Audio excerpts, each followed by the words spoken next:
नमस्कार दोस्तों, मैं Dharmendra Verma online study with DK में आपका बहुत-बहुत स्वागत करता हूं। जैसे कि आज का जो वीडियो है, इसमें क्या खास है तो बाल विकास में आज हम व्यक्तित्व, पर्सनैलिटी शब्द को आपको पहले समझाएँगे यानी कि पहले टॉपिक आपका क्लियर करेंगे, उसके बाद इसमें टॉप 100 प्रश्न आपको बताएँगे। हर एक छोटी से छोटी, बड़ी से बड़ी चीज़ों के बारे में इस वीडियो के माध्यम से आपको बताया जाएगा।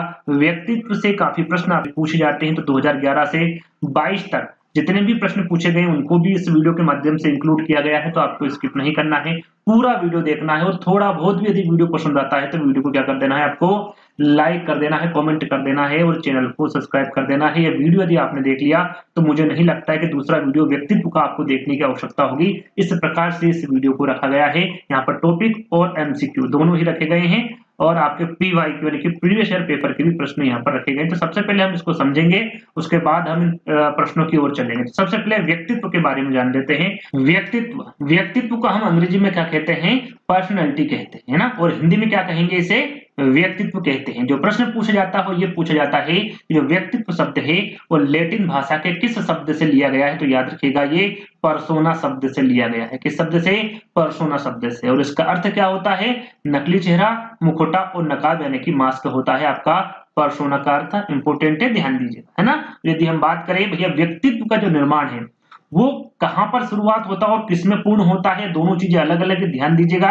यदि आपसे पूछे कि व्यक्तित्व के निर्माण की जो शुरुआत है वो किसमें होती है, तो वो तो होती परिवार में, लेकिन निर्माण जो पूर्ण होता है व्यक्तित्व का, वो किसमें होता है? तो समाज में होता है। समाज बालक के व्यक्तित्व का निर्माण पूर्ण करता है। कौन करता है? समाज। यानी शुरुआत कहां पर होती है? व्यक्तित्व की परिवार से होती है। और यहाँ पर आपको मैं बता दूं कि मनोविश्लेषणवाद ने व्यक्ति के जीवन के जो प्रारंभिक 5 वर्ष हैं उसका व्यक्तित्व निर्माण में महत्वपूर्ण माना है। आपके जो प्रारंभिक 5 वर्ष होते हैं व्यक्ति के, वो महत्वपूर्ण माने हैं आपके व्यक्तित्व की दृष्टि से। किसने? मनोविश्लेषणवाद ने। याद रखिएगा। अब यहाँ पर हम जो महत्वपूर्ण परिभाषा है उनके बारे में जिक्र कर लेते हैं।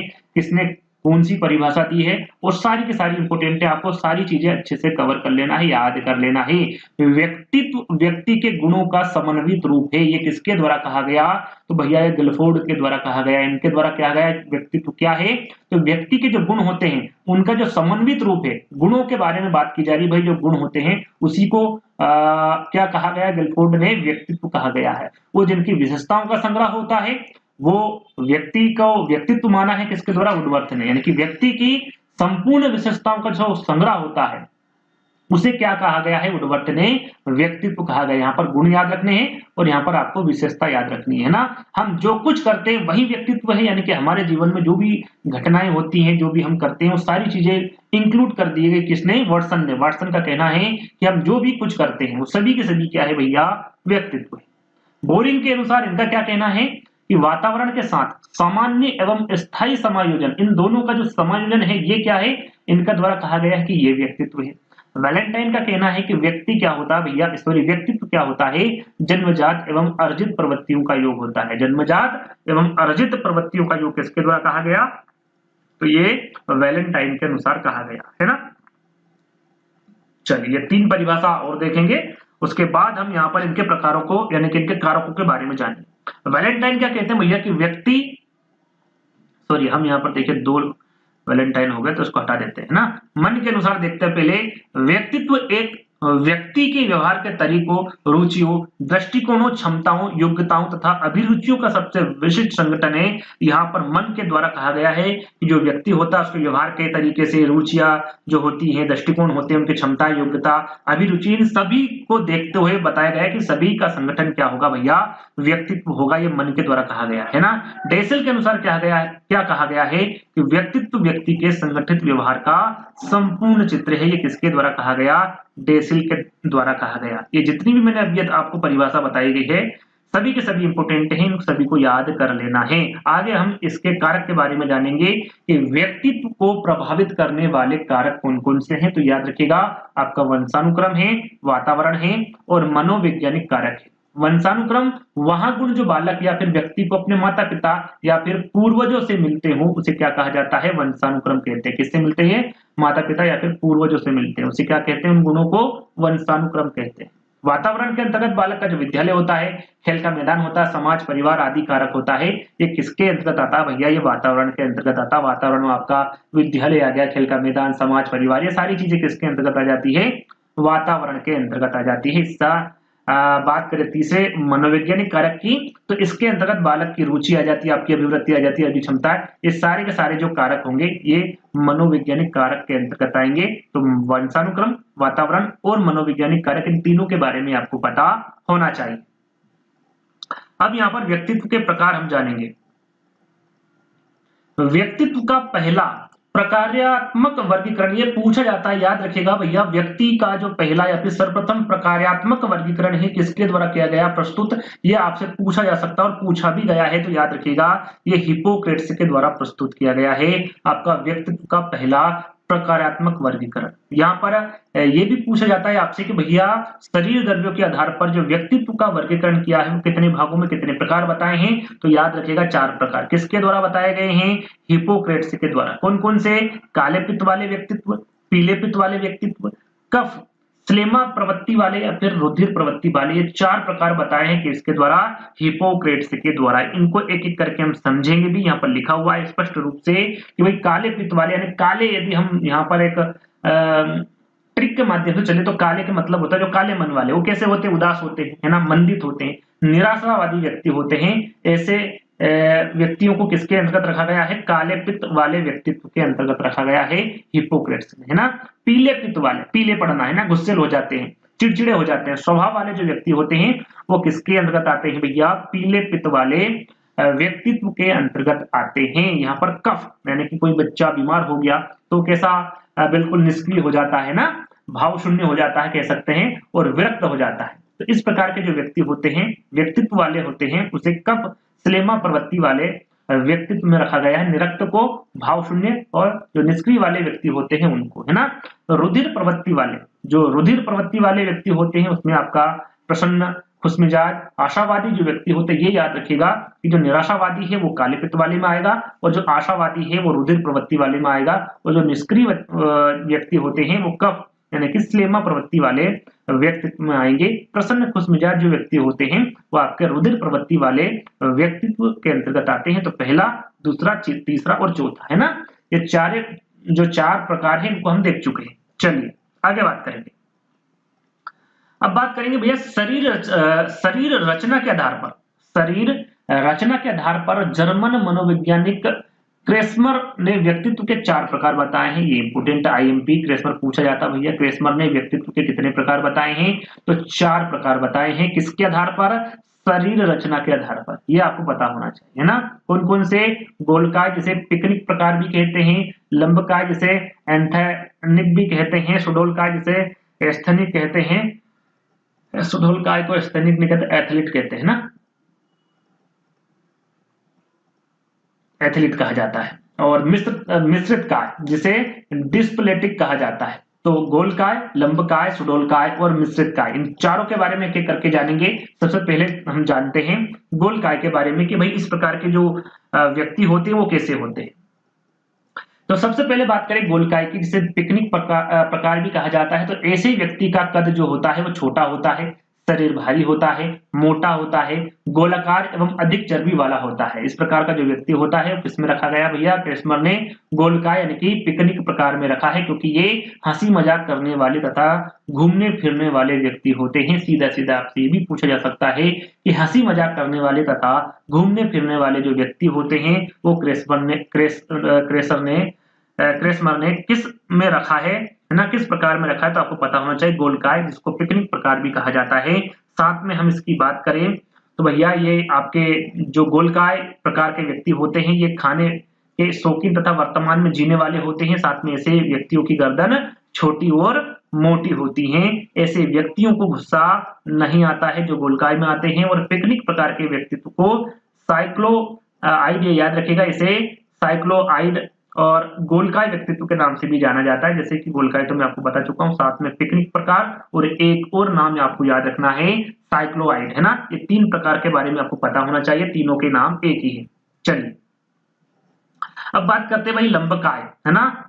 लंबकाय के बारे में बात कर लेते हैं, जिसे एंथेनिक प्रकार कहा जाता है इंग्लिश में। और ऐसे व्यक्ति का जो शरीर होता है वो दुबला पतला होता है। जैसे कि हमने गोलकाय के बारे में जाना, भैया ऐसे व्यक्ति का जो कद होता है वो छोटा, शरीर भारी होता है, मोटा होता है ना, वो गोलकाय में आता है। लेकिन जिसका शरीर दुबला पतला होता है वे कमजोर और चिड़चिड़े स्वभाव वाले होते हैं। लंबकाय यानी कि लंबा, एक तरह से जो लंबा व्यक्ति होता है वो कैसा होता है, दुबला और पतला होता है। गोल जो व्यक्ति होता है वो हमेशा मोटा होता है, ताजा होता है ना। तो यहाँ पर लंबकाय के बारे में पूछा, लंबे व्यक्ति के बारे में, ऐसा आप एक ट्रिक के माध्यम से जान सकते हैं भैया ऐसे व्यक्ति का शरीर कैसा होता है, दुबला पतला होता है और अतः वह कमजोर और चिड़चिड़े स्वभाव वाले होते हैं। ये कल्पना की दुनिया में खोए होते हैं। कौन? लंबकाय वाले व्यक्ति, है ना। और दिव्या स्वप्न अधिक देखते हैं, यानी कि इनको जो सपना है वो अधिक आता है। इसी कारण ये छोटी छोटी बातों पर क्या होते हैं, चिड़चिड़े हो जाते हैं। और यहाँ सामाजिक उत्तरदायित्व से दूर रहने की प्रवृत्ति तथा दिवा स्वप्न अधिक रखते हैं। सीधा सीधा ये प्रश्न भी आपसे पूछा जा सकता है कि क्रेस्मर ने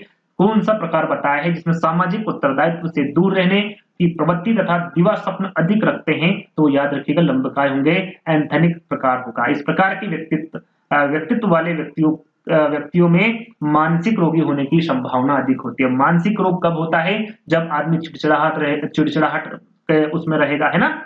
छोटी छोटी बातों पर वो चिढ़ जाएगा, उसका शरीर दुबला पतला, दुबला पतला तो ये एक आपका शारीरिक चीजें हो गई। लेकिन जो मानसिक चीजें हैं, इसमें आप छोटी छोटी बातों पर चिढ़ जाते हैं, तो उससे भी क्या होता है, मानसिक रोग होने की संभावना अधिक होती है। तो ये जो व्यक्ति होते हैं किसमें होते हैं, लंबकाय यानी कि एंथेनिक प्रकार के व्यक्ति के अंतर्गत आते हैं। और किसके द्वारा बताया गया है ये? तो ये क्रेस्मर के द्वारा बताया गया है।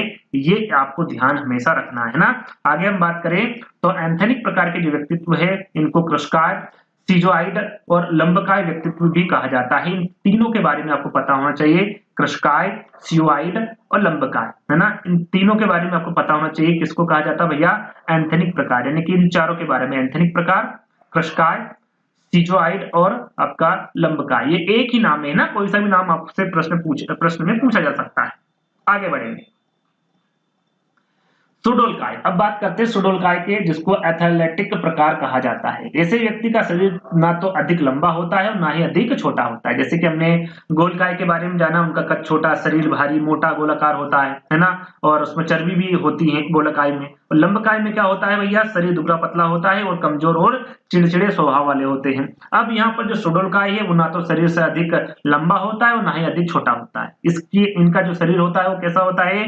मजबूत होता है, ताकतवर होता है, बलवान होता है, सुडोलकाय होता है। यानी कि सुडोलकाय से आप याद रख सकते हैं। यहाँ पर जो जिम वगैरह जाते हैं वो कैसे सुडोल हो जाते हैं ना, उनकी बॉडी सुडोल हो जाती है। तो उससे भी आप यहाँ पर याद रख सकते हैं कि जो जिम वगैरह जाते हैं वो कैसे होते हैं, उनका शरीर मजबूत होता है, ताकतवर होता है, बलवान होता है, सुडोलकाय होता है ना। क्योंकि इनका स्वयं के क्रोध पर नियंत्रण होता है। और यहाँ सामाजिक प्रवृत्ति के होते हैं। कैसे होते हैं ये? सामाजिक प्रवृत्ति के कौन होते हैं? तो सुडोलकाय यानी कि एथलेटिक प्रकार के व्यक्ति होते हैं। और ये ना तो ज्यादा चंचल होते हैं और ना ही ज्यादा उदासीन होते हैं। ऐसे व्यक्ति बदलती हुई परिस्थिति के साथ आसानी से स्वयं को बदल लेते हैं, यानी कि जैसी परिस्थिति वैसा बदलाव, है ना। अर्थात ये समायोजित हो जाते हैं। और इसी कारण इन्हें सामाजिक प्रतिष्ठा काफी मिलती है। किसको मिलती है सामाजिक प्रतिष्ठा भैया? सुडोलकाय यानी कि एथलेट प्रकार के व्यक्तित्व को मिलती है। एथलेटिक प्रकार के व्यक्तित्व को क्या कहा जाता है? तो पुष्टकाय व्यक्तित्व और सुडोलकाय व्यक्तित्व भी कहा जाता है। तो इन तीनों के नाम आपको पता होने चाहिए। अब बात करते हैं मिश्रित काय। मिश्रित काय डिस्पेलेटिक, देखिए यहाँ पर ये जो शब्द लिखा हुआ मिश्रित काय, इसी में ही इसका आंसर छुपा हुआ। मिश्रित यानी कि जो हमने आपको 3 प्रकार बताए हैं, गोलकाय, लंबकाय, सुडोलकाय, इन तीनों का ही ये मिश्रण है, मिला जुला रूप है। तो उसको क्या कहते हैं? मिश्रित काय कहते हैं। ये तीनों प्रकार के गुण इसमें मिले जुले हुए रहते हैं। किस किस के? आपका गोलकाय, लंबकाय और सुडोलकाय के। तो इसे क्या कहा जाता है? डायप्लोस्टिक प्रकार कहा जाता है। और आसप्लास्टिक और मिश्रित काय व्यक्ति, है ना। ये तीनों नाम आपको पता होना चाहिए। यदि इन तीनों में से किसी प्रकार से भी प्रश्न आ जाए तो आपका गलत ना हो, है ना। तीनों प्रकार के बारे में आपको पता होना चाहिए। और हम बात कर रहे हैं यहाँ पर मिश्रित काय की। और यहाँ पर जो आपके क्रेस्मर ने जो आपके 4 प्रकार बताए हैं वो समाप्त होते हैं। अब यहाँ पर हम सेल्डन का वर्गीकरण जानेंगे। सेल्डन ने शरीर रचना के आधार पर व्यक्तित्व के कितने प्रकार बताए भैया? 3 प्रकार बताए। कितने? 3 प्रकार। अभी हमने क्रेस्मर के प्रकार जाने थे 4 प्रकार, उन्हीं के मिलते जुलते प्रकार इनके द्वारा बताए गए हैं। तो यहाँ पर जो मैंने वहां पर समझा दिया है वो चीजें यहाँ पर इंक्लूड नहीं की है, वो मैं आपको यहाँ पर सीधे सीधे बता दूंगा, है ना। तो यहाँ पर देखिए ये याद रखिएगा कि शरीर रचना के आधार पर व्यक्तित्व के जो प्रकार बताए तीन वो किसके द्वारा बताए गए, सेल्डन के। गोलाकार जिसको एंडोमार्फिक कहते हैं, आयताकार जिसे मेसोमार्फिक कहते हैं, लंबाकार जिसे एंटोमार्फिक कहते हैं, है ना। पहले एक एक करके जानेंगे। जैसे गोलाकार हमने आपको वहां पर गोलकाय यानी कि पिकनिक प्रकार के बारे में बताया था, उसी का मिलता जुलता रूप है गोलकार जिसको एंडोमार्फी भी कहते हैं, है ना। इस प्रकार के व्यक्तित्व के स्वभाव को सेल्डन ने विसरोटोनिया कहा गया। ये आपको याद रखना है, यहाँ पर किसके द्वारा विसरोटोनिया कहा गया है, तो सेल्डन के द्वारा कहा गया है व्यक्तित्व के स्वभाव को। ये आपको पता होना चाहिए। जो गोलकाय के बारे में अभी मैंने आपको बताया कि जो हमने अभी आपको गोलकाय यानी कि पिकनिक प्रकार बताया है, उसी का ये मिलता जुलता रूप है आपका एंडोमार्फी, है ना।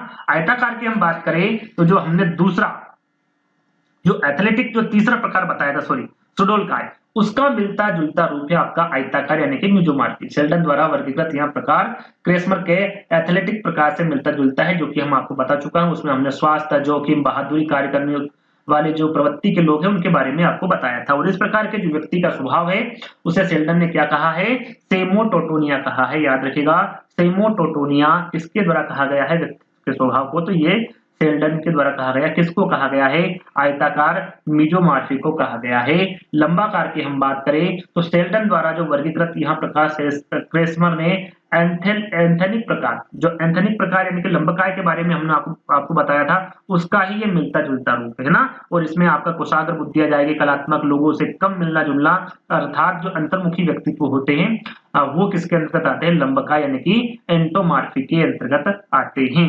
चलिए आगे बात करेंगे। और इस प्रकार के व्यक्ति का जो स्वभाव है सेल्डन ने सेरिब्रोटोनिया कहा है। क्या कहा है, सेरिब्रोटोनिया कहा है। गोलाकार एंडोमार्फिक को क्या कहा है, तो उसको विसरोटोनिया कहा है।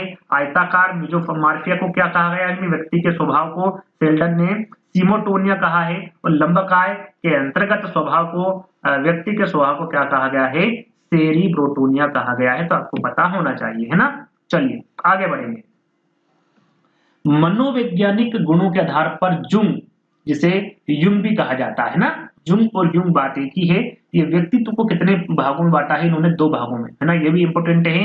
मनोवैज्ञानिक गुणों के आधार पर सीधा सीधा पूछा जा सकता है, मनोवैज्ञानिक गुणों के आधार पर व्यक्तित्व को दो भागों में किसने बांटा है, तो वो जुंग द्वारा यानी कि युंग द्वारा बांटा गया है। दो भाग कौन कौन से, एक होता है अंतर्मुखी और दूसरा होता है बहिर्मुखी। जो यहाँ पर लिखा हुआ है इनको एक एक करके समझाएंगे। इनके द्वारा उभयमुखी भी बताया गया है, लेकिन इनके द्वारा नहीं बताया गया है। इनके जो शिष्य थे उनके द्वारा बताया गया है, उसके बारे में भी हम आपसे चर्चा करेंगे। तो अंतर्मुखी की हम बात करें तो उसमें ऐसे व्यक्ति आते हैं जो संकुची होते हैं, लज्जाशील होते हैं, एकांत प्रिय होते हैं। ऐसे व्यक्ति दूसरों से मिलना जुलना पसंद नहीं करते हैं, इनकी दोस्ती सीमित लोगों से होती हैं। ऐसे व्यक्ति किस प्रकार के होते हैं, अंतर्मुखी व्यक्ति होते हैं। संकोची, लज्जाशील, एकांत प्रिय, ये किस प्रकार के व्यक्ति के अंतर्गत आते हैं, ऐसा प्रश्न में पूछा जाता है तो आपको पता होना चाहिए। ऐसे व्यक्ति अंतर्मुखी होते हैं, है ना, जो दूसरों से मिलना जुलना कम पसंद करते हैं, दोस्ती उनकी सीमित लोगों से होती है। स्वार्थी होते हैं ये, है ना, अपनी वस्तुओं के प्रति सजग होते हैं, जल्दी घबराने वाले होते हैं, आत्मकेंद्री होते हैं, अध्ययनशील होते हैं, है ना, आत्मचिंतक होते हैं और तथ्यपूर्ण चिंतन और निराशावादी, ये इंपोर्टेंट है। निराशावादी के अंतर्गत कौन आएगा, आपका अंतर्मुखी आएगा। और आपका आशावादी आपका बहिर्मुखी हो जाएगा, जिसके बारे में हम आगे बात करेंगे। रूढ़िवादी, रूढ़िवादी का मतलब होता है पुराने रीति रिवाजों का पालन करने वाला होता है तथा असामाजिक प्रवृत्ति के होते हैं, यानी कि समाज में इनका ज्यादा उठना बैठना नहीं होता है। इस प्रकार के व्यक्ति कैसे होते हैं, आपका अंतर्मुखी होते हैं। साथ में कुछ एक लाइन और लिखी यहाँ पर, रचनाकार, गणितज्ञ, वैज्ञानिक, दार्शनिक व लेखक बनने के लिए यहाँ उचित व्यक्तित्व है। यानी कि इस प्रकार के जो व्यक्ति होते हैं वो चाहे तो रचनाकार, गणितज्ञ, वैज्ञानिक, दार्शनिक व लेखक बनने के लिए ये उचित होते हैं। कौन से व्यक्तित्व वाले, अंतर्मुखी व्यक्तित्व वाले, है ना, याद रखेगा। बहिर्मुखी व्यक्ति की हम बात करें तो ऐसे व्यक्ति व्यवहार कुशल होते हैं, चिंता मुक्त होते हैं, हंसमुख होते हैं, सामाजिक होते हैं, मानवीय संबंधों से भरा हुआ होता है, आशावादी होता है, साहसिक होता है, भयमुक्त होता है, आक्रामक तथा लोकप्रिय होता है। जो नेगेटिव व्यक्ति होता है वो तो ये सीधे-सीधे समझिए, जो नेगेटिव व्यक्ति होता है वो अंतर्मुखी में चला जाएगा और जो पॉजिटिव व्यक्ति होता है वो बहिर्मुखी में जाएगा। सिर्फ आपको इतना समझ लेना है, तो आप यहाँ पर किसी भी प्रकार से प्रश्न को गलत नहीं करेंगे। और बहिर्मुखी व्यक्तित्व वाले जो व्यक्ति होते हैं मित्र मंडली में रहने वाले होते हैं और अंतर्मुखी वाले नहीं होते हैं, वो एकांत प्रिय होते हैं, दूसरों की मदद करने वाले होते हैं, सामाजिक कार्यों में भाग लेने वाले होते हैं, खुश मिजाज प्रवृत्ति के लोग होते हैं आपके बहिर्मुखी व्यक्तित्व वाले व्यक्ति, है ना। अच्छा शिक्षक, इस प्रकार की जो व्यक्ति होते हैं वो अच्छा शिक्षक बन जाता है, अच्छा नेता, अच्छा व्यापारी, अच्छा वकील व क्रांतिकारी बनने के लिए ये उचित व्यक्तित्व होता है जिसमें बहिर्मुखी के गुण होते हैं। चाहे तो वो अच्छा शिक्षक बन सकता है, अच्छा नेता, अच्छा व्यापारी या फिर अच्छा वकील, है ना, क्रांतिकारी भी वो बन सकता है। ये व्यक्तित्व उचित होगा उसके लिए, है ना। तो दो आपको मैंने बता दिए। अब जो तीसरा मैं बताऊंगा, एक और यहाँ पर पॉइंट है कि एक सृजनशील बालक का व्यक्तित्व कैसा होता है, बहिर्मुखी होता है, याद रखिएगा। यहाँ पर पूछ ले कि सृजनशील बालक का व्यक्तित्व कैसा होता है, तो आपको पता होना चाहिए बहिर्मुखी होता है ना। जैसे कि अभी मैंने आपको बताया कि इनके द्वारा कितने प्रकार बताए हैं, 2 प्रकार। किनके द्वारा भैया, 2 प्रकार किनके द्वारा बताए हैं, युंग, है ना, इसको जुंग भी कहते हैं। लेकिन इनके बताने के बाद इनके शिष्यों ने कहा कि समाज में कुछ लोग ऐसे भी होते हैं जिनमें दोनों ही प्रकारों के लक्षण होते हैं, यानी कि उनमें आपका बहिर्मुखी भी होता है और उभयमुखी भी होता है। तो इस प्रकार के जो व्यक्तित्व होते हैं उनको किस में रखा गया है, उनको उभयमुखी व्यक्तित्व कहा गया है। इस प्रकार के जो व्यक्ति होते हैं उसमें कुछ गुण अंतर्मुखी का होता है और कुछ गुण आपके किसका होता है, बहिर्मुखी व्यक्तित्व का होता है। दोनों मिला जुला होता है और समायोजित एवं उचित व्यक्तित्व दर्शाने के लिए यह उचित व्यक्तित्व होता है। कौन सा, उभयमुखी का। तो ये इनके शिष्यों द्वारा बताया गया है ना। तो ये तीसरा होगा आपका उभयमुखी। चलिए आगे बढ़ेंगे। आइजैक ने व्यक्तित्व के कितने प्रकार बताए, सीधा सीधा आपसे पूछे तो याद होना चाहिए, 4 प्रकार बताए हैं। एक आपका अंतर्मुखी जिसके बारे में हम चर्चा कर चुके हैं, एक होता है बहिर्मुखी जिसके बारे में आपको बता चुके हैं, तीसरा है स्वयं विरोधी जिसे न्यूरोटिक भी कहा जाता है।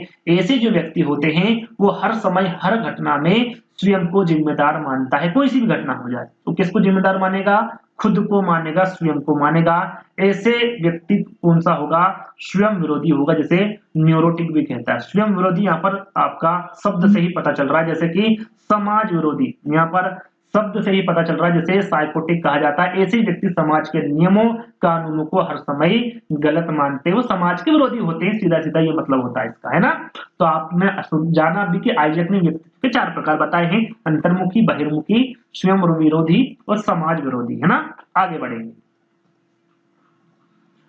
समाज शास्त्रीय आधार पर, यहाँ पर समाज शास्त्रीय आधार पर स्पेंसर ने अपनी पुस्तक टाइप्स ऑफ मैन, यहाँ पर पुस्तक का नाम आपको पता होना चाहिए, कौन सी पुस्तक, टाइप्स ऑफ मैन में व्यक्तित्व को रुचियों के आधार पर कितने भागों में बांटा भैया, 6 भागों में। किसके द्वारा, रुचियों के आधार पर कितने भागों में बांटा गया है, तो 6 भागों में बांटा गया। कौन सी पुस्तक में, टाइप्स ऑफ मैन में। किसके द्वारा, स्पेंसर द्वारा, है ना। यहाँ पर नाम आपको पता होना चाहिए, बुक का नाम, और कितने भाग बताए हैं व्यक्तित्व के, इसके बारे में आपको पता होना चाहिए। 6 भाग कौन कौन से, सबसे पहले हम जान लेते हैं कि यहाँ वर्गीकरण व्यक्ति के सामाजिक कार्य व स्थिति के आधार पर दिया गया है। किसके, सामाजिक कार्य और स्थिति के आधार पर इन 6 भागों को वर्गीकृत किया है। अब 6 भाग कौन कौन से हैं आपके सामने हैं। सैद्धांतिक, जो सैद्धांतिक व्यक्तित्व है, इसमें सिद्धांतवादी व्यक्ति जिसमें कवि और लेखक आते हैं, है ना।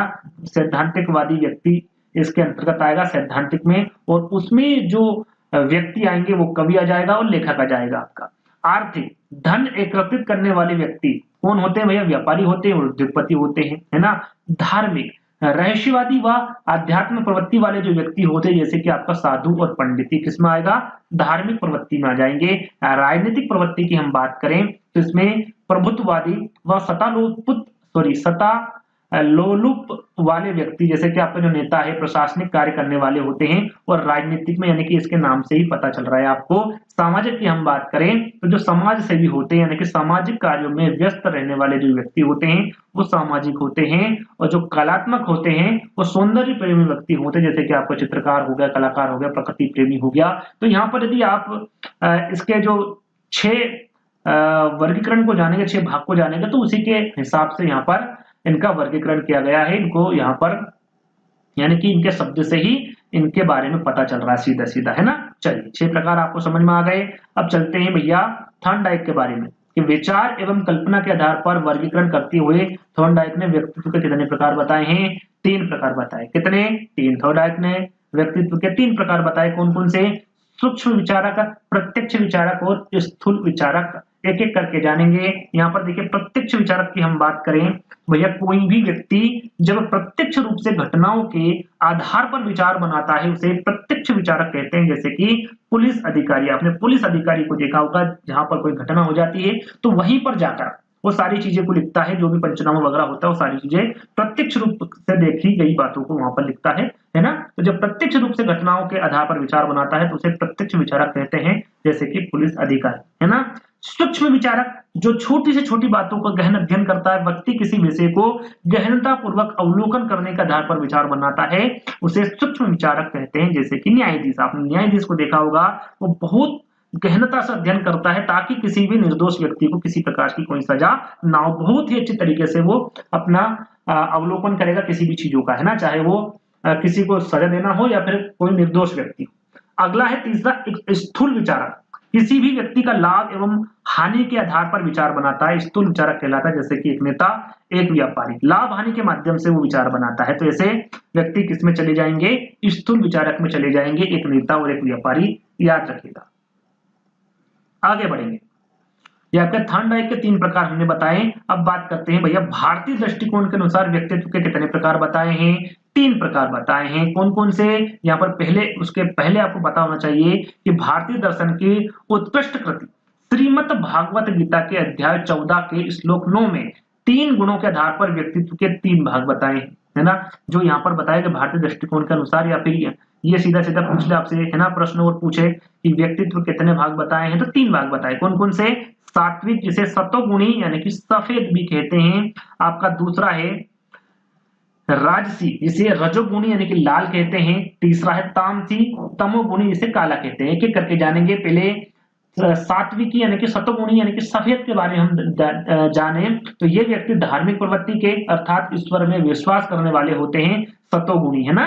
ये यहाँ पर शब्द से ही पता चल रहा है ये किस प्रकार के व्यक्ति होते हैं? धार्मिक प्रवृत्ति के अर्थात ईश्वर में विश्वास करने वाले होते हैं, यज्ञानुष्ठान व दूसरों का भला करने में अपना समय व्यतीत करते हैं, यानी कि साफ दिल के होते हैं, सफेद दिल के होते हैं, आप ऐसा मान सकते हैं। इसमें आपका धार्मिक, सहयोगी, मिलनसार, आदर्श व्यक्ति होते हैं आपके सात्विक यानी कि सतोगुणी, है ना। राजसी, रजोगुणी की हम बात करें, ये व्यक्ति कर्म में विश्वास करते हैं, महत्वाकांक्षी प्रवृत्ति व्यक्ति सत्ता प्राप्ति की इच्छा रखते हैं। जैसे कि रजगुणी वीर, साहसी, निडर, सेवक, राजा, राक्षस, बलिदानी, ये सभी क्या है? कर्म पे विश्वास करते हैं। तो इस प्रकार के व्यक्ति किसमें रहेंगे? आपके राजसी यानी कि रजोगुणी में रहेंगे, जिसे हम लाल भी कहते हैं।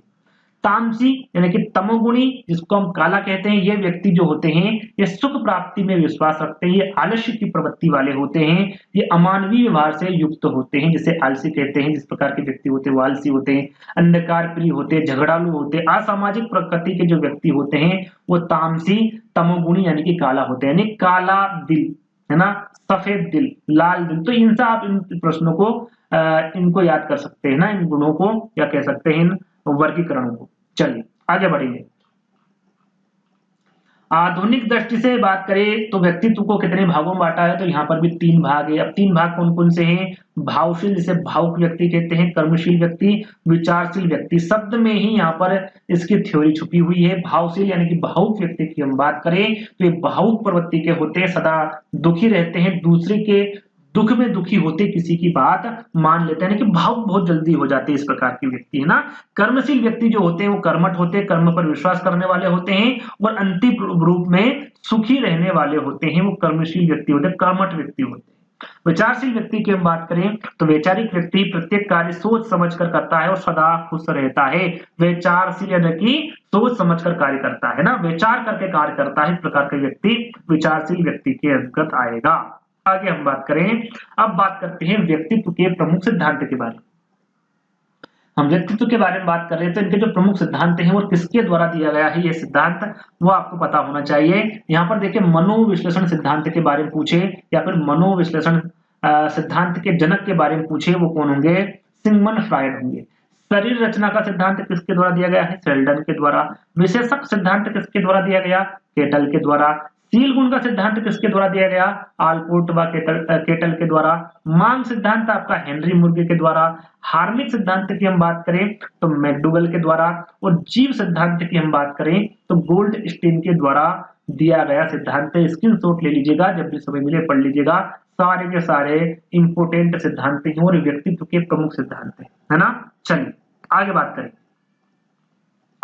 अब बात करते हैं इनके जो प्रमुख व्यक्तित्व के जो प्रमुख सिद्धांत हैं उसके बारे में बात करेंगे। सबसे पहले मनोविश्लेषण सिद्धांत के बारे में बात करते हैं और काफी आईएमपी व्यक्तित्व की दृष्टि से यानी कि बाल विकास की दृष्टि से काफी प्रश्न पूछे जाते हैं, चाहे आपका रेट फर्स्ट हो या फिर सेकंड। मनोविश्लेषण सिद्धांत किसके द्वारा दिया गया? सिगमंड फ्रायड के द्वारा दिया गया। ये जनक भी कहा जाता है मनोविश्लेषण सिद्धांत के या फिर मनोविश्लेषणात्मक सिद्धांत के। निवासी कहाँ के हैं? ऑस्ट्रेलिया के। जो मनोलैंगिक सिद्धांत है उसी को ही मनोविश्लेषण सिद्धांत कहते हैं। इस पर भी आपको ध्यान देना है ना। चलिए आगे बात करें तो इन्होंने मन के स्तर बताए भैया। इन्होंने अपने सिद्धांतों को समझाने के लिए मन के कितने स्तर बताए हैं? ये इंपोर्टेंट है भैया, 3 स्तर बताए। कितने? 3 स्तर। कौन कौन से हैं?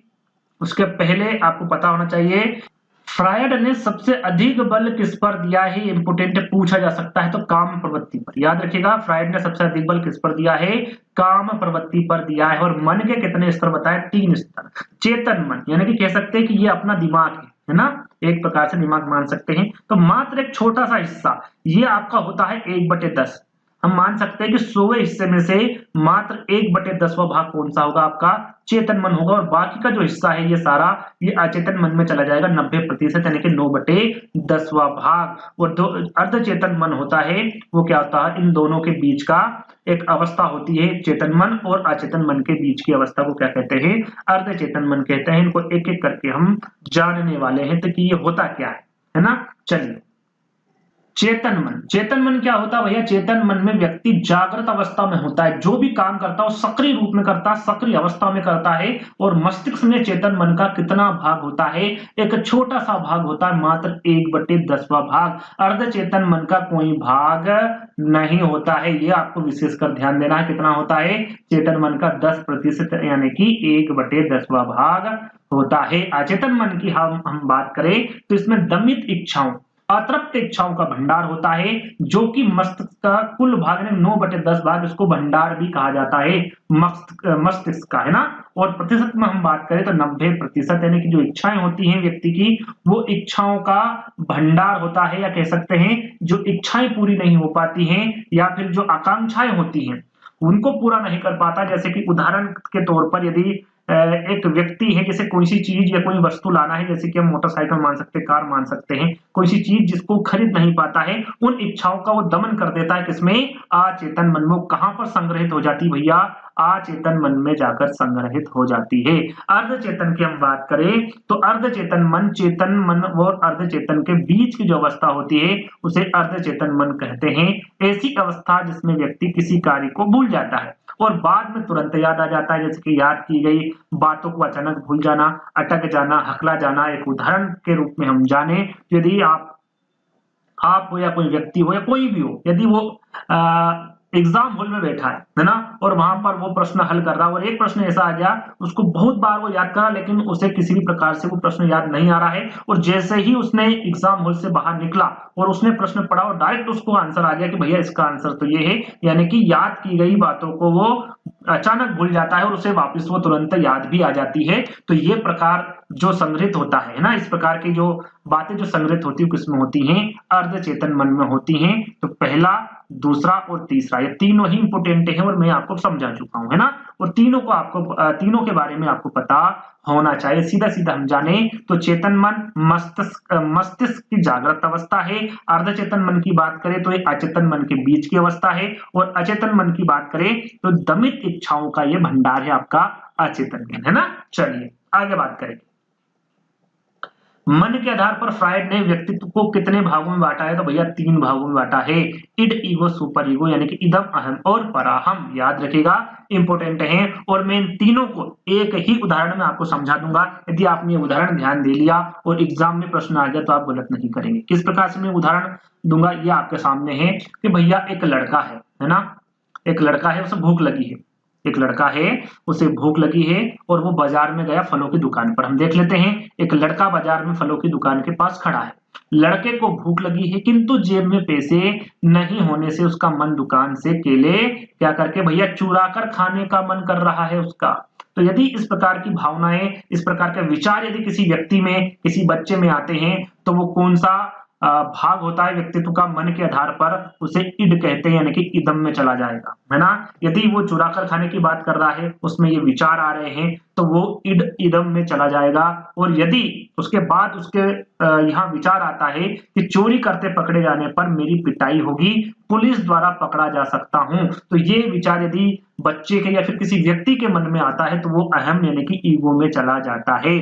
और यदि इसके बाद में उसके मन में ये विचार आता है कि चोरी करना पाप है, अनैतिक है, इस अवस्था को क्या कहते हैं भैया, परा हम कहते हैं, सुपर ईगो कहते हैं। पहले में उसके मन में चोरी करने की इच्छा आई तो वो आपका इदम में चलेगा, सीधा सीधा फंडा है। उसके बाद में उसको ऐसा लगा कि नहीं, यदि मैं पकड़ा जाऊंगा तो मेरी पिटाई होगी, पुलिस पकड़ कर ले जाएगी, तो वो अवस्था किस में चली जाएगी, अहम में। फिर उसे लगता है कि नहीं भैया, यदि मैंने चोरी की तो पुलिस वगैरह जो पकड़ा पकड़ाई होगी वो तो बाद में होगी, लेकिन चोरी करना क्या होगा भैया, पाप है, अनैतिक है। तो इस प्रकार के जो विचार यदि व्यक्ति के मन में आते हैं तो वो किस में चला जाएगा, पराहम में चला जाएगा।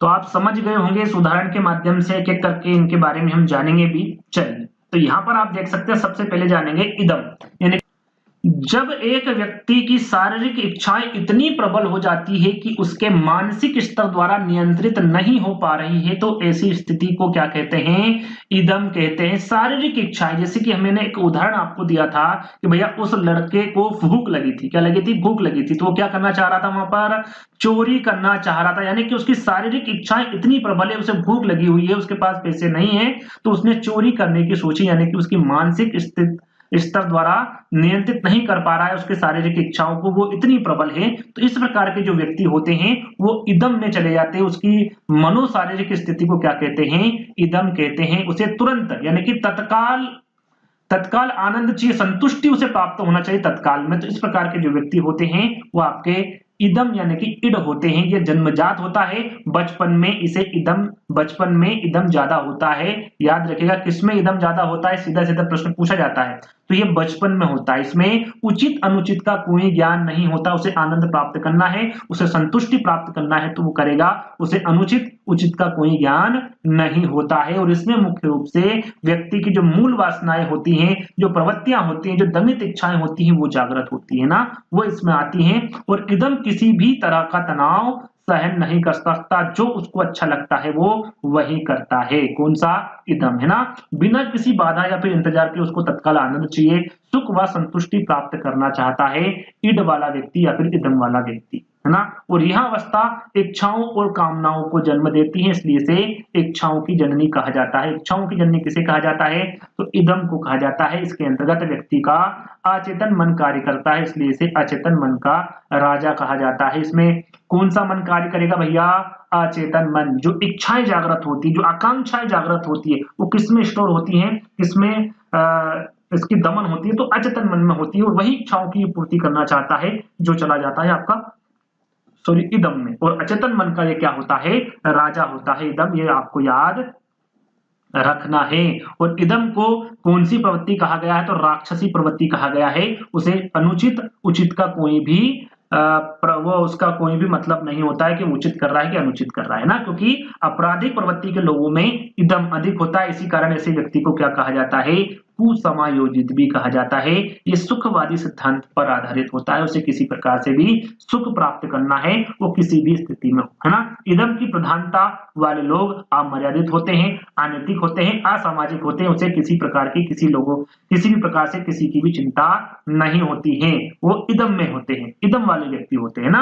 अब बात करते हैं हम यहाँ पर एक और देख लेते हैं। इनको नैतिक मूल्यों, समाज और दूसरे लोगों की कोई परवाह नहीं होती, जो कि मैं आपको बता चुका हूं। अब बात करते हैं अहम यानी कि ईगो की।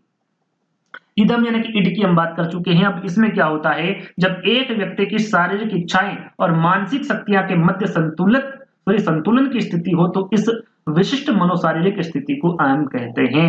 यानी कि ये जो अहम वाले व्यक्ति होते हैं, ये वास्तविक जीवन पर निर्भर करते हैं, वास्तविक रूप में जीते हैं, जो चल रहा है उसी पर ही ये खुश रहते हैं और उसी में ही ये अपना आनंद महसूस करते हैं। तो वास्तविक जीवन पर ये आधारित होता है और ये सिद्धांत ही वास्तविक सिद्धांत पर आधारित होता है, क्योंकि व्यक्ति को वास्तविक परिस्थितियों के साथ तालमेल बैठाने के लिए प्रेरित करते हैं और इसके मध्य संतुलन स्थापित कर लेते हैं।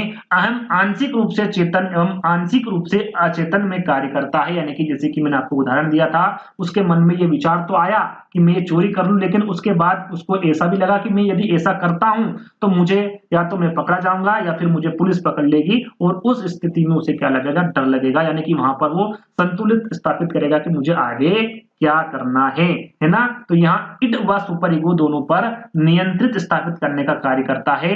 कौन? आपका अहम। ये इंपोर्टेंट है, इड और सुपर ईगो दोनों पर नियंत्रित स्थापित करने का कार्य कौन करता है? अहम यानी कि ईगो करता है।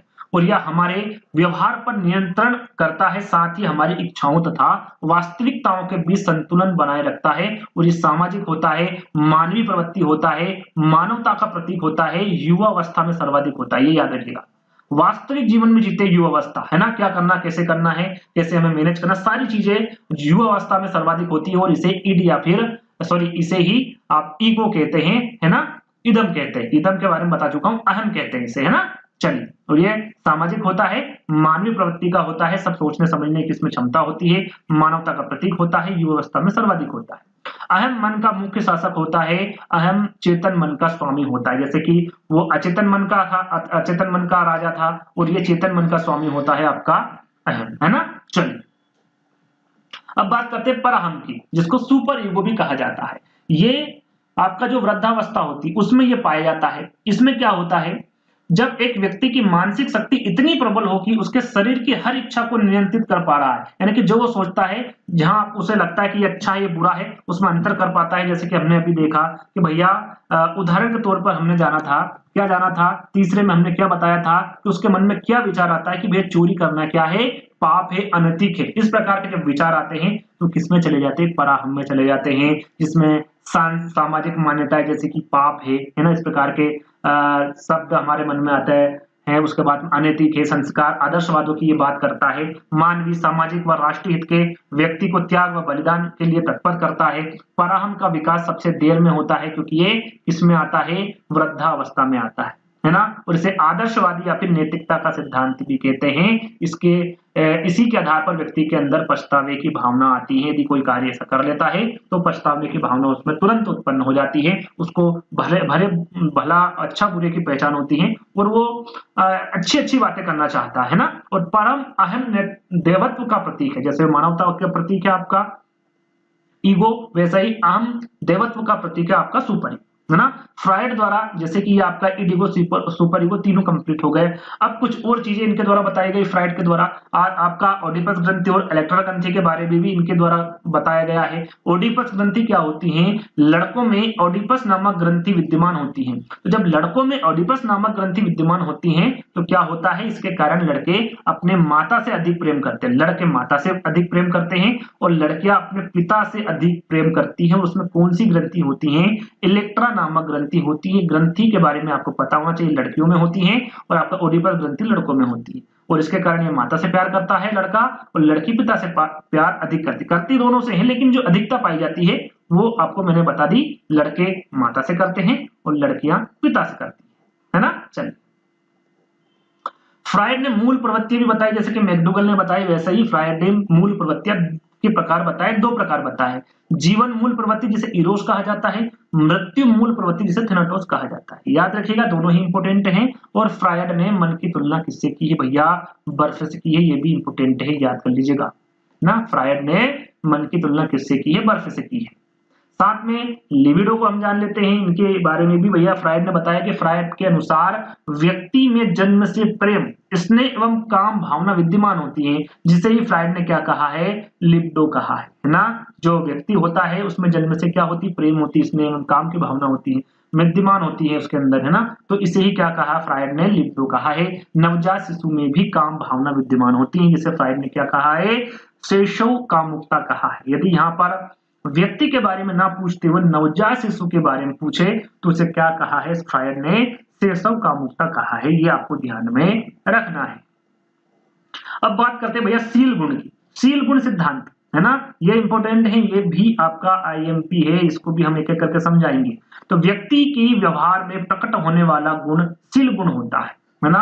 जैसे कि अलग अलग मनोवैज्ञानिकों ने व्यक्तित्व को अलग अलग भागों में अलग अलग प्रकार से बताया है, वैसे ही आपके जो आलपोर्ट है या फिर केटल है, उन्होंने शील गुण बताए हैं। जो गुण है उसको किस में बांट दिया है इन्होंने, गुण शील गुण में बांट दिया है। अलग अलग चीजें इनके द्वारा बताई गई है, तो वो हम एक एक करके जानेंगे।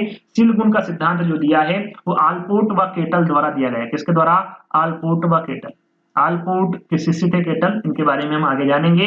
तो इनके द्वारा, दोनों के द्वारा दिया गया है सिद्धांत को आलपोर्ट का सिद्धांत भी कहते हैं। आलपोर्ट ने शील गुण के संबंधित 17,953 शब्द, यहाँ पर शब्द याद रखिएगा, 17,953 शब्द बताए हैं और इन्होंने 4,500 भागों में बांटा है।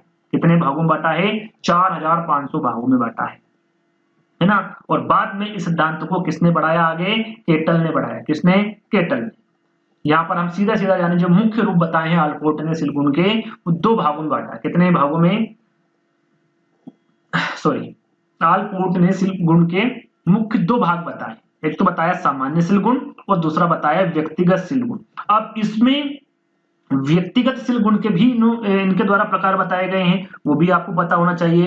भाई आलपोर्ट ने व्यक्तित्व प्रवृत्ति या फिर जो व्यक्तित्व शील गुण है, इसके 3 भाग बताए हैं। यदि आलपोर्ट ने शील गुण के कितने प्रकार बताए, सीधा सीधे पूछ रहा, 2 प्रकार बताए। आलपोर्ट ने व्यक्तित्व प्रवृत्ति या फिर व्यक्तित्व शील गुण के कितने प्रकार बताए, ये पूछे तो 3 गुण बताए। कौन कौन से? मुख्य शील गुण, जिसे कार्डिनल प्रवृत्ति या फिर शील गुण कहा जाता है, केंद्रीय शील गुण, और तीसरा है गौण शील गुण या फिर द्वितीयक शील गुण, है ना। 3 प्रकार के इनके द्वारा व्यक्तित्व प्रवृत्ति शील गुण बताए गए हैं, जिनके बारे में हाँ, इनके बारे में नहीं बताया है ना, इनके डिटेल मैंने नहीं दी है, ये आपको सिर्फ इतना सा याद कर लेना है ना। चलिए केटल के बारे में हम जाने, तो केटल ने 2 प्रकार के शील गुण बताए। कितने? 2 प्रकार के शील गुण बताए केटल ने। कौन सा? सतही शील गुण और मूल शील गुण। जैसे कि आपका आलपोर्ट ने बताया 2 गुण, सामान्य शील गुण और व्यक्तिगत शील गुण, वैसे ही केटल ने भी 2 ही प्रकार बताए हैं, लेकिन इनके द्वारा बताए गए शील गुण अलग है। सतही शील गुण और मूल शील गुण, है ना, दोनों के बारे में आपको पता होना चाहिए। सभी के स्क्रीनशॉट ले लीजिएगा, जब भी आपको समय मिले पढ़ लीजिएगा। जो आईएमपी है वो ये है भैया कि 16 व्यक्तित्व कारक प्रणाली, यानी कि 16 पीएफ यानी कि 16 पीएफ का जो निर्माण है किसके द्वारा किया गया, ये काफी बार पूछा गया है। और आंसर आपका क्या होगा भैया? केटल ने 16 व्यक्तित्व कारक प्रश्नावली यानी कि 16 पीएफ का निर्माण किया, जिसे प्रश्नावली में उन्होंने व्यक्तित्व के कितने शील गुण बताए हैं, तो 16 शील गुण बताए। किसमें? प्रश्नावली में। याद रखिएगा किसके द्वारा? केटल द्वारा। कौन सा निर्माण किया है? 16 पीएफ का निर्माण किया है। 16 व्यक्तित्व कारक प्रश्नावली का निर्माण इनके द्वारा किया गया है। अब 16 शील गुण आपके सामने हैं। अमूर्तता, आशंका, प्रभुत्व, संवेगात्मक स्थिरता, आजीविका, परिवर्तन के लिए खुलापन, पूर्णतावाद, विशेषाधिकार, तर्क, नियम चेतना, आत्मनिर्भरता, संवेदनशीलता, सामाजिक साहस, तनाव, सतर्कता और गर्मजोशी। ये 16 प्रकार बताए हैं किनके द्वारा? आपके केटल द्वारा 16 शील गुण बताए गए हैं इनके द्वारा, है ना। चलिए आगे बढ़िए। अब बात करते हैं भैया व्यक्तित्व मापन की विधियां। अब व्यक्तित्व मापन की विधियों में 2 प्रकार की होती है। एक होती है प्रक्षेपी विधियां और एक होती है अप्रक्षेपी विधियां। पहले प्रक्षेपी विधियों के बारे में हम बात करें, और जैसा कि मुझे लगता है आपको इनके बारे में पता होगा, तो यहाँ पर हम जानते हैं भैया, पहला है रोरसा परीक्षण, इसे IBT कहा जाता है। किसके द्वारा दिया गया? हरमन रोरसा के द्वारा दिया गया। बाल अंतर्बोध परीक्षण, इसको CAT कहा जाता है, लियोपोल्ड बेलक द्वारा दिया गया। एक एक करके इनको समझाऊंगा भी, है ना। सबसे पहले इनको देख लेते हैं हम कि कौन कौन से प्रक्षेपी विधियां होती हैं। प्रासंगिक अंतर्बोध परीक्षण TAT, जिसे मार्गन एवं मूरे द्वारा दिया गया। वाक्य या फिर कहानी पूर्ति परीक्षण ASCT, पाइन तथा टेडलर द्वारा दिया गया। शब्द साहचर्य परीक्षण आपका गाल्टन द्वारा दिया गया सन 1879 में। खेल व नाट्य विधि मोरिनो ने, है ना। ये जो आपके 6 प्रकार हैं, इनको एक एक करके हम जानेंगे, तो याद रखिएगा 4 प्रकार इनमें मैं समझाऊंगा आपको, पहला, दूसरा, तीसरा और चौथा, है ना। 5 और 6 का आपको सिर्फ ये याद रखना, शब्द साहचर्य परीक्षण किसके द्वारा दिया गया, कब दिया गया, और खेल व नाट्य विधि किसके द्वारा दिया गया। ये सिर्फ दोनों चीजें आपको याद रखना है, बाकी 4 मैं आपको बता दूंगा। सबसे पहले हम इन विधियों के बारे में बात कर लेते हैं। जैसे प्रक्षेपी विधि मैंने आपको बता दी, अब बात करते हैं अप्रक्षेपी विधियों के बारे में। इसमें आपकी आत्मनिष्ठ, व्यक्तिनिष्ठ विधियां आ जाती है, वस्तुनिष्ठ विधियां, मनोविश्लेषणात्मक विधियां, इनमें भी प्रमुख विधियां हैं। इनमें भी क्या है भैया, प्रमुख विधियां हैं जो एक एक करके हम जानेंगे। सबसे पहले आत्मनिष्ठ, जिसको व्यक्तिनिष्ठ विधियां भी कहते हैं। इसमें कौन कौन सी विधियां आती हैं? आत्मकथा विधि, जीवन व्रत, जिसे व्यक्ति इतिहास विधि। इसकी एक शॉर्ट ट्रिक मैं जल्दी ही लेने वाला हूं, यानी कि 1-2 दिन में इसकी शॉर्ट ट्रिक भी आपके सामने आ जाएगी। इन विधियों के बारे में आसान भाषा में मैं आपको समझाने वाला हूं, है ना। तीसरा है आपका प्रश्नावली विधि और चौथा है साक्षात्कार विधि। ये चारों विधियां किसके अंतर्गत आएगी भैया? आत्मनिष्ठ, व्यक्तिनिष्ठ विधियों के अंतर्गत आएगी। अब बात करते हैं वस्तुनिष्ठ विधियों के बारे में। इसके अंतर्गत आपका निरीक्षण विधि, समाजमिति विधि, निर्धारण मापनी विधि, जिसे मापदंड मूल्यांकन भी कहा जाता है, परिस्थिति परीक्षण, शारीरिक परीक्षण और निष्पादन परीक्षण। ये 6 प्रकार की जो विधियां हैं किसके अंतर्गत आएगी भैया? वस्तुनिष्ठ विधियों के अंतर्गत आएगी। आगे एक-एक करके समझाऊंगा। मनोविश्लेषणात्मक विधि के बारे में हम जाने तो मुक्त साहचर्य विधि और स्वप्न विश्लेषण विधि, है ना। ये जो 2 प्रकार की विधियां हैं किसके अंतर्गत आएगी? मनोविश्लेषणात्मक विधियों के अंतर्गत आएगी। मुक्त साहचर्य विधि और स्वप्न विश्लेषण विधि, है ना। चलिए अब इनको एक एक करके हम देखते हैं। सबसे पहले आईबीटी, टीएटी, सीएटी, एससीटी परीक्षण के बारे में हम जानेंगे। सबसे पहले आईबीटी यानी कि इंक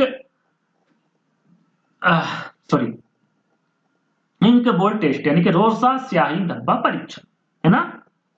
इसको स्याही धब्बा परीक्षण भी सीधा सीधा आपसे पूछा जा सकता है। किसके द्वारा दिया गया भैया? हरमन रोसा इसके प्रतिपादक है। इसमें क्या होता है? तो इस परीक्षण में 10 कार्ड पर स्याही के धब्बे बने होते हैं। कितने कार्ड में? सीधा सीधा पूछा जा सकता है कि स्याही धब्बा परीक्षण यानी कि रोसा स्याही धब्बा परीक्षण में कितने कार्ड होते हैं? तो 10 कार्ड होते हैं। ये आपको विशेषकर ध्यान देना है, जिसमें 5 कार्ड पर काले और सफेद, बाकी 5 पर विभिन्न रंग के धब्बे होते हैं। यानी कि पहले 5 कार्ड पर काले और सफेद कलर के जो धब्बे बने होते हैं, और बाकी के जो 5 रंग बचे हुए, सॉरी 5 आपके कार्ड बचे हुए हैं, उसमें क्या होता है? विभिन्न रंग के धब्बे बने होते हैं और बालक को आकृति दिखाकर उनके बारे में पूछा जाता है। और इसमें बालक के क्रियात्मक, भावात्मक और संज्ञानात्मक परीक्षण किए जाते हैं। क्या किए जाते हैं? इसमें क्रियात्मक, भावात्मक और संज्ञानात्मक परीक्षण किए जाते हैं।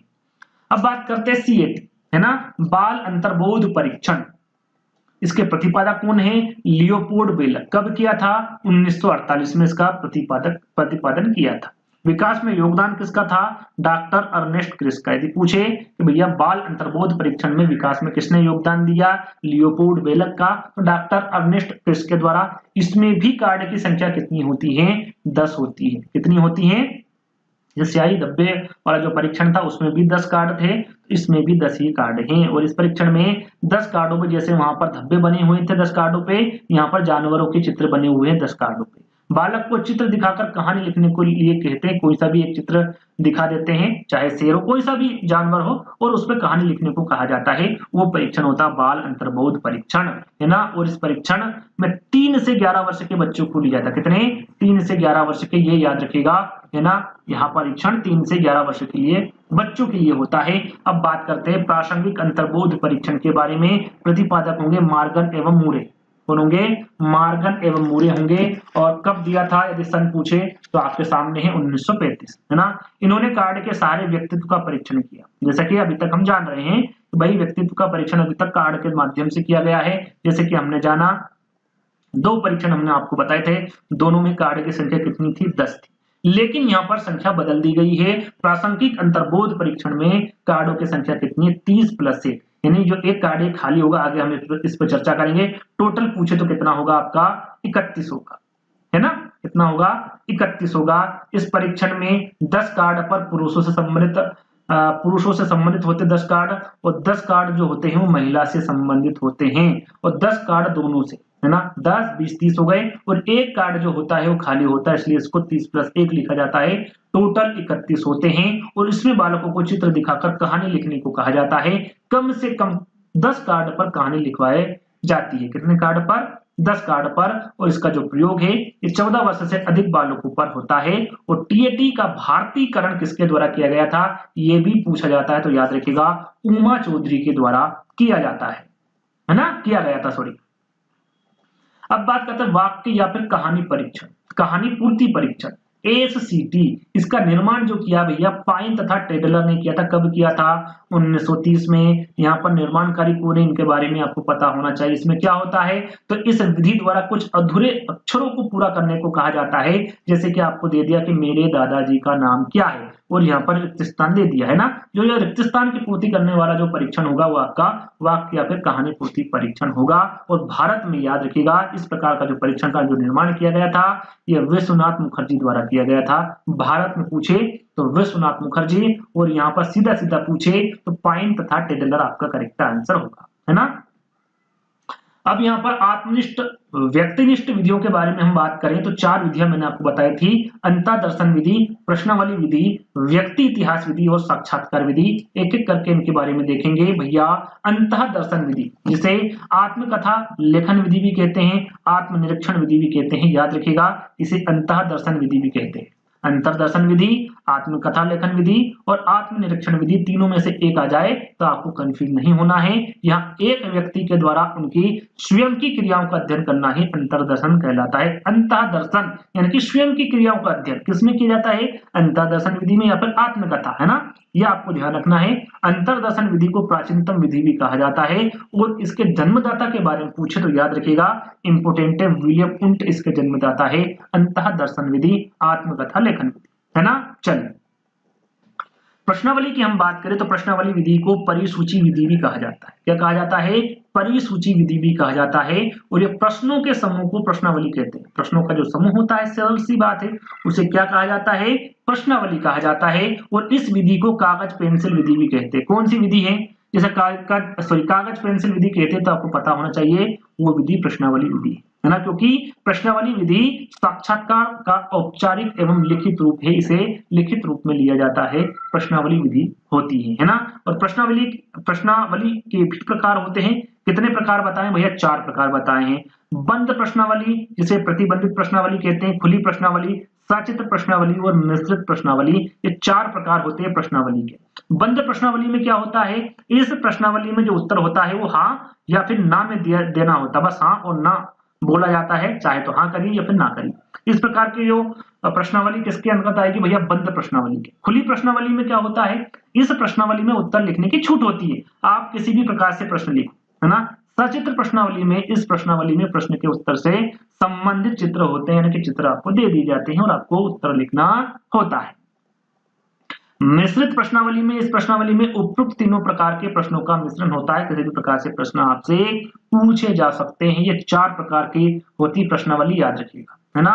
अब बात करते हैं जीवन व्रत विधि, व्यक्ति इतिहास विधि, जिसको जीवन इतिहास विधि भी कहा जाता है, जिसे जीवन गाथा विधि के नाम से भी जाना जाता है। केस स्टडी मेथड, है ना। इस विधि में व्यक्ति के व्यवहार का अध्ययन करने के लिए जन्म से लेकर वर्तमान समय तक के संपूर्ण व्यवहार का अध्ययन करते हैं। केस जीवन व्रत विधि यानी कि जो जीवन आपका चल रहा है, जन्म से अभी तक जो चल रहा है वर्तमान में, उसका अध्ययन किया जाता है आपका किसमें? जीवन व्रत विधि में, व्यक्ति इतिहास विधि में। इस विधि के जन्मदाता के बारे में पूछे तो वो टाइडमैन होंगे। कौन होंगे भैया? टाइडमैन होंगे, याद रखिएगा। इसमें चोरी करने वाले, झूठ बोलने वाले, स्कूल से भाग जाने वाले एवं बाल अपराधी बालकों के व्यवहार का अध्ययन करने के लिए यहाँ सर्वश्रेष्ठ विधि यानी कि इनका यहाँ पर इसमें अध्ययन होता है। कब से कब तक? जब से वो पैदा हुआ है और वर्तमान जो स्थिति में है वो कितने साल भी हो सकता है, 8, 10, 15, 20, 50, है ना। और वहां तक का अध्ययन किया जाता है। और यह विधि निदानात्मक विधियों में सर्वश्रेष्ठ विधि है। उसका निदान किया जाता है, जन्म से लेकर अभी तक इसने क्या किया, किस प्रकार से किया, तो उसको समझते हैं पहले और उसका फिर निदान किया जाता है ना। चलिए साक्षात्कार विधि क्या भैया? इंटरव्यू मेथड के बारे में यहाँ पर बात की जा रही है। इस विधि की शुरुआत अमेरिका से हुई है। साक्षात्कार अर्थ होता है आंतरिक अवलोकन करना, मतलब आपसी वार्तालाप करना, इंटरव्यू देना, आपस में बातें करना, जिसमें कम से कम 2 व्यक्तियों का आमने सामना होना आवश्यक है। यहाँ व्यक्तित्व मापन की क्या है भैया? सर्वाधिक लोकप्रिय विधि क्या कहते हैं? व्यक्तित्व मापन की सर्वाधिक लोकप्रिय विधि कौन सी होगी? आपकी साक्षात्कार विधि, इंटरव्यू विधि होगी, इंटरव्यू मेथड होगी। इस विधि में प्रश्न व समय सीमा निश्चित होती है। इसमें साक्षात्कार विधि, याद रखिएगा, इसमें जो समय सीमा होती है वो निश्चित होती है, प्रश्न की भी, है ना, प्रश्न व समय सीमा दोनों। साक्षात्कार विधि में साक्षात्कार करता हुआ साक्षात्कारदाता के मध्य वार्तालाप होता है। एक तो होता है साक्षात्कारकर्ता, एक होता है साक्षात्कारदाता, ये प्रश्न पूछता है, इस प्रश्न का आंसर देता है ना, ये सारी चीजें होती है इसमें। साक्षात्कार भी भाई दो प्रकार के होते हैं, एक होता नियंत्रित और एक होता अनियंत्रित। नियंत्रित को औपचारिक साक्षात्कार भी कहते हैं। इसमें आपका जो साक्षात्कार में प्रश्न पूर्व निर्धारित होता है, यानी कि पहले से ही प्रश्नों के बारे में पता होता है। लेकिन जो अनियंत्रित यानी कि अनौपचारिक साक्षात्कार होता है, इसमें साक्षात्कार में प्रश्न पूर्व निर्धारित नहीं होते हैं। क्या नहीं होते हैं? प्रश्न किसी प्रकार से निर्धारित नहीं होते हैं पहले से। अब बात करते हैं वस्तुनिष्ठ विधियों के बारे में, जिसमें मैंने आपको 5 विधियां बताई थी: निरीक्षण विधि, निर्धारण मापनी विधि, समाजमिति विधि, निष्पादन परीक्षण विधि और पारिस्थितिकी परीक्षण विधि। अब इन 5 विधियों को हम एक एक करके जानेंगे। सबसे पहले निरीक्षण विधि के बारे में जान लेते हैं, जिसे बहिर्दर्शन विधि भी कहा जाता है ना। और इस विधि में ऑब्जर्वेशन मेथड इसको कहा जाता है, ऑब्जर्वेशन ऑब्जर्व में रखा जाता है। इस विधि में व्यक्ति के व्यवहार का भिन्न भिन्न परिस्थिति में अध्ययन करके निष्कर्ष निकाला जाता है, उसको देखा जाता है, परखा जाता है, ऑब्जर्वेशन में उसको रखा जाता है। उसके बाद उसकी स्थिति के माध्यम से ही, परिस्थिति के माध्यम से ही उसका अध्ययन करके उसका निष्कर्ष इसमें निकाला जाता है। इसे बहिर्दर्शन विधि भी कहा जाता है और इस विधि को अवलोकन या फिर निरीक्षण के नाम से भी जाना जाता है। इस विधि के जनक के बारे में पूछे, इंपोर्टेंट विधि है, वाटसन होंगे। इस विधि के जनक कौन होंगे? जेबी वाटसन होंगे। इस विधि के द्वारा पागल व्यक्ति जो होते हैं, जानवर एवं छोटे बच्चों के व्यवहार का अध्ययन किया जाता है, उनको ऑब्जर्वेशन में रखा जाता है और उनकी स्थिति देखकर उनका अध्ययन करके, उनके जो भी वो करते अध्ययन करके उनका जो निष्कर्ष निकाला जाता है उनका, है ना। उनके जैसे कि अभी हमने जाना कि भैया प्रश्नावली के दो प्रकार होते हैं, वैसे ही निरीक्षण विधि के भी कितने प्रकार होते हैं? 2 होते हैं, घोषित होता है और अघोषित। घोषित को औपचारिक निरीक्षण कहते हैं। इसमें व्यक्ति को पूर्व सूचना प्रदान की जाती है, यानी कि उसको पहले ही बता दिया जाता है। और अघोषित यानी कि जो अनौपचारिक निरीक्षण होता है, इसमें व्यक्ति को पूर्व सूचना नहीं दी जाती है, उस पर ऐसे ही निगरानी रखकर उसका ऑब्जर्वेशन किया जाता है ना। अब बात करते हैं दूसरी विधि की, निर्धारण मापनी विधि, जो मापदंड मूल्यांकन, जिसे कर्म निर्धारण मापनी विधि भी कहते हैं, है ना, रेटिंग स्केल इसको कहते हैं। निर्धारण मापनी वह विधि है जो व्यक्ति के गुणों का अनुमान लगाने के लिए होती है और यहाँ व्यक्तित्व का व्यक्तिगत ढंग से अध्ययन करती है। व्यक्ति का जो गुण होता है उसका ये अनुमान लगाती है ना। उसके प्रवर्तक के बारे में पूछे तो इसके प्रवर्तक होंगे थ्रस्टन। इंपोर्टेंट विधि है, याद रखिएगा। तीसरी विधि है समाजमिति विधि। इस विधि में व्यक्ति के समाज से संबंधित लोगों से राय लेकर निष्कर्ष निकाला जाता है ना। इसमें क्या होता है भैया? इसमें इस विधि के द्वारा व्यक्ति के बारे में समाज के व्यक्तियों से सामाजिक जीवन से संबंधित कुछ प्रश्न पूछे जाते हैं और उस व्यक्ति के बारे में पता लगाया जाता है। उस मिति को क्या कहते हैं? उस विधि को कहते हैं समाजमिति विधि, है ना। इसके प्रवर्तक के बारे में पूछा जाए तो मोरेनो इसके प्रवर्तक होंगे समाजमिति विधि के। इंपोर्टेंट विधि है, याद रखिएगा। निष्पादन परीक्षण, इस विधि का प्रयोग ईमानदारी का गुण मापने हेतु किया जाता है। भाई कोई से जो व्यक्ति है उसमें ईमानदारी है या नहीं, इसका जो पता लगाया जाता है। कौन सी परीक्षण से लगाया जाता है, कौन सी विधि से लगाया जाता है? तो निष्पादन परीक्षण, है ना, परफॉर्मेंस टेस्ट होता है। और इस विधि को व्यवहार परीक्षण विधि भी कहा जाता है। उसके व्यवहार से ही पता लगाया जाता है कि भैया ईमानदारी के इसमें गुण है या फिर नहीं। इस विधि में मापन करता, इस विधि में बालक या फिर व्यक्तित्व को कुछ कार्य करने को देता है और फिर उस कार्य का निष्पादन और मूल्यांकन करता है। और इसके प्रवर्तक के बारे में पूछे तो हार्टसॉन एवं मे इसके प्रवर्तक होंगे निष्पादन परीक्षण के। शारीरिक परीक्षण के बारे में हम जाने, है ना, फिजिकल टेस्ट के बारे में। तो भाई इस परीक्षण में व्यक्ति के शरीर के हाव भाव द्वारा व्यक्ति के व्यक्तित्व का पता लगाया जाता है। जैसे कि यहाँ पर शब्द में ही शारीरिक परीक्षण, है ना, उसके जो शरीर के हाव भाव होते हैं उसके माध्यम से ही उसका व्यक्तित्व का पता लगाया जाता है। जैसे कि नाखून कुतरना, आप देखते होंगे नाखून कुतरा, कोई पाँव हिलाता है तो उसका जो लो कॉन्फिडेंस होता है ये उसको दर्शाता है कि भैया ये अभी घबराया हुआ है। तो इस प्रकार से उस व्यक्ति का परीक्षण होता है और उस परीक्षण को क्या कहते हैं? शारीरिक परीक्षण कहा जाता है। अब बात करते हैं परिस्थिति परीक्षण की, है ना। इसमें किसी कृत्रिम परिस्थिति में बालक या फिर व्यक्ति को रखकर उसके व्यवहार का अध्ययन किया जाता है। या कृत्रिम परिस्थितियां व्यक्ति के साहस, धैर्य, नेतृत्व, परिश्रम, ईमानदारी को हो सकती है। किसी भी प्रकार से कृत्रिम जो परिस्थिति है उसको रखकर बालक या फिर व्यक्ति को देखा जाता है, उसका अध्ययन किया जाता है। उस स्थिति को परिस्थिति परीक्षण कहा जाता है ना। समझ आ गई आपको? मनोविश्लेषणात्मक विधि के बारे में, है ना, यहाँ पर 2 होती है। मुक्त साहचर्य विधि के बारे में जानेंगे और स्वप्न विश्लेषण विधि के बारे में जानेंगे, है ना।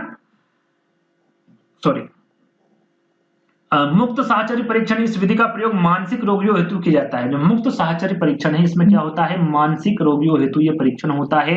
इस विधि में मनोचिकित्सक द्वारा सम्मोहित कर अर्धचेतन अवस्था यानी कि उसे, जैसे को अपनी भाषा में कहते हैं, उसे बेहोश कर दिया जाता है ना, अर्धचेतन अवस्था में लाया जाता है। फिर उसे क्या करते हैं, प्रश्न पूछते हैं जिसमें अंतर्गत अंतर्मन में छुपा भावना प्रकट होती है। जो सही है वही चीजें जो उसके मन में है वो बाहर आती है उसमें, है ना। कौन सी विधि होती है, मुक्त साहचर्य परीक्षण होता है। आपने देखा होगा, अपन मूवी वगैरह देखते हैं कि ये वाला टेस्ट करवा दो तो उससे उसको बेहोश कर देते हैं। उसके बाद उससे पूछा जाता है तो जो उसके अंदर मन में है वो सारी चीजें बाहर आ जाती है, अंतर्मन में छुपी जो भावना है वो प्रकट हो जाती है। तो इस विधि के प्रवर्तक कौन होंगे, सिगमंड फ्रायड होंगे। इसका विकास किसके द्वारा किया गया भैया, विकास किया गया है आपका यूंग यानी कि जूंग के द्वारा। स्वप्न विश्लेषण विधि के बारे में हम देखें तो इस विधि में व्यक्ति को अपने स्वप्नों का वर्णन करने हेतु कहा जाता है। स्वप्न विश्लेषण के आधार पर अतृप्त इच्छाओं अथवा इच्छा पूर्ति में बाधक तत्वों का पता लगाकर उसका निराकरण किया जाता है। स्वप्न विश्लेषण विधि, जो इच्छाएं पूरी नहीं होती हैं, जैसा कि हमने बताया था, वो अचेतन मन में चली जाती है। और जब कोई चीज को हम दिन भर सोचते हैं जो चीज हमसे होती नहीं है ना, या फिर जिस चीज की हमें लालसा है, या फिर हम कह सकते हैं कि हमें जो चीज अच्छी लगती है तो स्वप्न में वो बार बार आती है। तो उसके माध्यम से उसको किसके माध्यम से लाया जाता है, तो स्वप्न विश्लेषण विधि के माध्यम से उन चीजों को बाहर लाया जाता है, उसका निराकरण किया जाता है ना। तो ये सारी चीजें हो गई, यानी कि यहाँ तक हम आ चुके हैं। आप यदि आ चुके हैं तो आपको वीडियो जरूर पसंद आ रहा होगा। तो वीडियो को अभी तक आपने लाइक नहीं किया तो लाइक जरूर कर दीजिएगा, यदि इसी प्रकार के और भी वीडियो आगे चाहिए तो, है ना। ये सारी चीजें यानी कि मैं टॉपिक को समझा चुका हूँ। अब चलेंगे हम एमसीक्यू और पीवाईक्यू, सारी चीजें इसमें मिक्स हैं। तो चलते हैं भैया, और यहाँ पर सीधे सीधे मैं प्रश्न बताऊंगा, आंसर बताऊंगा, क्योंकि मैं सारी चीजें आपको कवर करवा चुका हूं, है ना। व्यक्तित्व शब्द की उत्पत्ति लैटिन भाषा के किस शब्द से हुई। यहाँ पर देखिए आप आपका आकलन भी कर सकते हैं 100 में से कितने नंबर आ रहे हैं, क्योंकि मैं प्रश्न पढ़ूंगा, 4 विकल्प पढ़ूंगा, उतने के बीच में ही आपको आंसर देना, ऐसा नहीं ज्यादा सब समय नहीं दूंगा आपको, क्योंकि वीडियो लंबा हो रहा है। व्यक्तित्व शब्द की उत्पत्ति लैटिन भाषा के किस शब्द से हुई, पर्सन, पर्सनल, परसोना या फिर पर्सनैलिटी। मैंने आपको बताया था लैटिन भाषा के किस शब्द से हुई भैया, परसोना से हुई, है ना। तो क्या होगा आपका तीसरा वाला विकल्प सही होगा। मैं सब समझा चुका हूं, यहाँ पर सिर्फ और सिर्फ आपको आंसर मिलेगा। निम्न में से कौन सी तकनीक अचेतन मन में छिपी भावनाओं को जानने में उपयोगी होती है। अचेतन मन में छिपी भावनाओं को जानने, स्थितिपरक परीक्षण, 16 परीक्षण, वाक्य पूर्ति परीक्षण या फिर साक्षात्कार। क्या होगा इसका सही आंसर, होगा आपका वाक्य पूर्ति परीक्षण। क्या होगा, अचेतन मन में छिपी भावनाओं को जानने की उपयोगी कौन सी तकनीक होगी भैया, वाक्य पूर्ति परीक्षण होगा। तीसरा वाला विकल्प आपका करेक्ट होगा। सर्वप्रथम व्यक्तित्व का प्रकारात्मक वर्गीकरण किसके द्वारा प्रस्तुत किया गया, इसके बारे में मैं आपको बता चुका हूं। प्रकारात्मक वर्गीकरण हिप्पोक्रेट्स, स्प्रंगर, सिगमंड फ्रायड या फिर कार्ल यूंग। शुरू में बताया था मैंने, क्या नाम बताया था, हिप्पोक्रेट्स, है ना। इनके द्वारा सर्वप्रथम व्यक्तित्व का प्रकारात्मक वर्गीकरण किया गया, है ना, प्रस्तुत किया गया। पहला वाला विकल्प आपका करेक्ट होगा। व्यक्तित्व को प्रभावित करने वाले कारक कौन से बताए थे मैंने, वंशानुक्रम, वातावरण, मनोवैज्ञानिक कारक या फिर उपरोक्त सभी। तो मैंने व्यक्तित्व को प्रभावित करने वाले कारक में वंशानुक्रम भी बताया था, वातावरण भी बताया था, और मनोवैज्ञानिक कारक भी बताए थे, यानी कि उपरोक्त सभी आपका क्या होगा, करेक्ट आंसर होगा। प्रसन्न, खुशमिजाज, आशावादी व्यक्ति हिप्पोक्रेट्स के किस व्यक्तित्व में आते हैं। मैंने इनके बारे में आपको बताया था, एक एक करके सारी चीजें आपको क्लियर करी थी, समझाई थी। जिसमें प्रसन्न, खुशमिजाज, आशावादी के बारे में बताया था, वो काले पित्त वाले होते, पीले पित्त वाले, कफ श्लेषा प्रवृत्ति वाले या फिर रुधिर प्रवृत्ति वाले होते। काले मन के नहीं होंगे, पीले मन के नहीं होंगे, कफ यानी कि जो ऐसे ही कफ यानी कि निष्क्रिय होते हैं वो भी नहीं होंगे। क्या होंगे भैया, रुधिर प्रवृत्ति वाले होंगे, है ना। ये आपके प्रसन्न होंगे, खुशमिजाज होंगे, आशावादी होंगे, मैं आपको बता चुका हूं। तो आपका रुधिर प्रवृत्ति वाले होंगे। निराशावादी किस में आ जाएंगे, आपके काले पित्त वाले में आएंगे, है ना। चलिए, एथलेटिक प्रकार के व्यक्तित्व को और क्या कहा जाता है, इसको क्या कहा जाता है, इसका दूसरा नाम क्या, ये पूछा गया है। पिकनिक प्रकार, पुष्टकाय, व्यक्तित्व कृष्टकाय या फिर डायक्लासिस्ट प्रकार। ये सारी चीजें मैं आपको बता चुका हूं एक एक करके। क्या होगा 6 का आंसर। एथलेटिक प्रकार के व्यक्तित्व को क्या कहा जाता है भैया, पुष्टकाय व्यक्ति कहा जाता है, सुडोलकाय कहा जाता है ना। सुडोलकाय भी बताया था मैंने, पुष्टकाय व्यक्ति भी बताया था, है ना। तो ये किसका, इसका आंसर क्या होगा आपका, बी वाला होगा। रूढ़िवादी तथा असामाजिक प्रवृत्ति के होते हैं भैया, वो अंतर्मुखी वाले होते हैं, बहिर्मुखी या बहिर्मुखी या फिर इनमें से कोई नहीं। रूढ़िवादी तथा असामाजिक प्रवृत्ति के बारे में मैंने आपको बताया था, कौन से होंगे, अंतर्मुखी होंगे, है ना। जो सामाजिक होते हैं वो बहिर्मुखी होते हैं, जो असामाजिक प्रवृत्ति वाले होते हैं वो अंतर्मुखी होते हैं, ना। चलिए, विचार एवं कल्पना के आधार पर वर्गीकरण करते हुए थॉर्नडाइक ने व्यक्तित्व के कितने प्रकार बताए? 2, 3, 4, 5। क्या बताया था मैंने? क्या बताया था? 3 प्रकार बताए थे मैंने आपको, है ना। कितने? 3 प्रकार। कौन कौन से? कमेंट्स के माध्यम से जल्दी बताइए फटाफट। कितने प्रकार बताए थे? 3। कौन कौन से? बताइए जल्दी से। मनोविश्लेषण सिद्धांत के प्रवर्तक के बारे में मैंने आपसे पूछा था, सिगमंड फ्रायड। बताया था आपको मैंने सेल्डन, हेनरी मुर्ग या फिर मैकडूगल। सभी को बताया, सरल सा प्रश्न ही। मनोविश्लेषण सिद्धांत किसके द्वारा दिया गया भैया? सिगमंड फ्रायड द्वारा दिया गया। यहाँ किसने कहा है कि व्यक्ति की संपूर्ण विशेषताओं का समग्र रूप ही व्यक्तित्व है? बोरिंग, गिलफोर्ड, वुडवर्थ या फिर वाटसन। किसके द्वारा कहा गया? व्यक्ति की संपूर्ण विशेषताओं का समग्र रूप ही व्यक्तित्व है। मैंने बहुत सारी आपको परिभाषाएं बताई थी 8-10, उसमें से एक परिभाषा पूछी गई है। क्या होगा सही आंसर? तो भैया गिलफोर्ड के द्वारा कहा गया है कि विशेषता, संपूर्ण विशेषताओं के बारे में बताया था मैंने आपको, है ना। विशेषताओं का समग्र रूप, है ना, किसके द्वारा व्यक्तित्व बताया गया है? तो गिलफोर्ड के द्वारा बताया गया। चलिए, फ्रायड ने मन के कितने स्तर बताए हैं? 2, 3, 4 या फिर 6। फ्रायड ने मन के कितने स्तर बताए हैं? मैंने क्या बताया था आपको? 3। चेतन, अचेतन और अर्धचेतन। मस्तिष्क में कुल भाग का 1/10 भाग 10% किस मन का होता है? चेतन मन, अर्धचेतन मन, अचेतन मन या फिर इनमें से कोई नहीं। क्या बताया था भैया मैंने? अचेतन मन का 1/10वां भाग, चेतन मन का 1/10, अचेतन मन का कितना बताया था मैंने? 9/10वां भाग। यानी कि ये आपका 90% हो गया और ये आपका 10% हो गया। वो चेतन मन क्या होगा? इसका करेक्ट आंसर होगा, है ना। चलिए, याद की गई बातों को अचानक भूल जाना, अटक जाना, हकला जाना, फ्रायड ने किसके अंतर्गत रखा भैया इसको? चेतन मन, अर्धचेतन मन, अचेतन मन या फिर इनमें से कोई नहीं। मैंने आपको बताया था, एक उदाहरण भी दिया था कि यदि कोई बच्चा परीक्षा परीक्षा दे रहा है, वहां पर कोई प्रश्न आ रहा है और वो उस प्रश्न को बार बार पढ़ रहा है लेकिन उसका आंसर उसको नहीं आ रहा, लेकिन जैसे ही वो एग्जाम हॉल से बाहर निकलता, प्रश्न पढ़ता है, तुरंत उसको याद आ जाता है। तो इस प्रकार का जो मन है वो कौन सा होगा? क्या बताया था मैंने? वो होगा आपका अर्धचेतन मन। इसमें आ जाएगा वो आपका अर्धचेतन मन में आ जाएगा, है ना।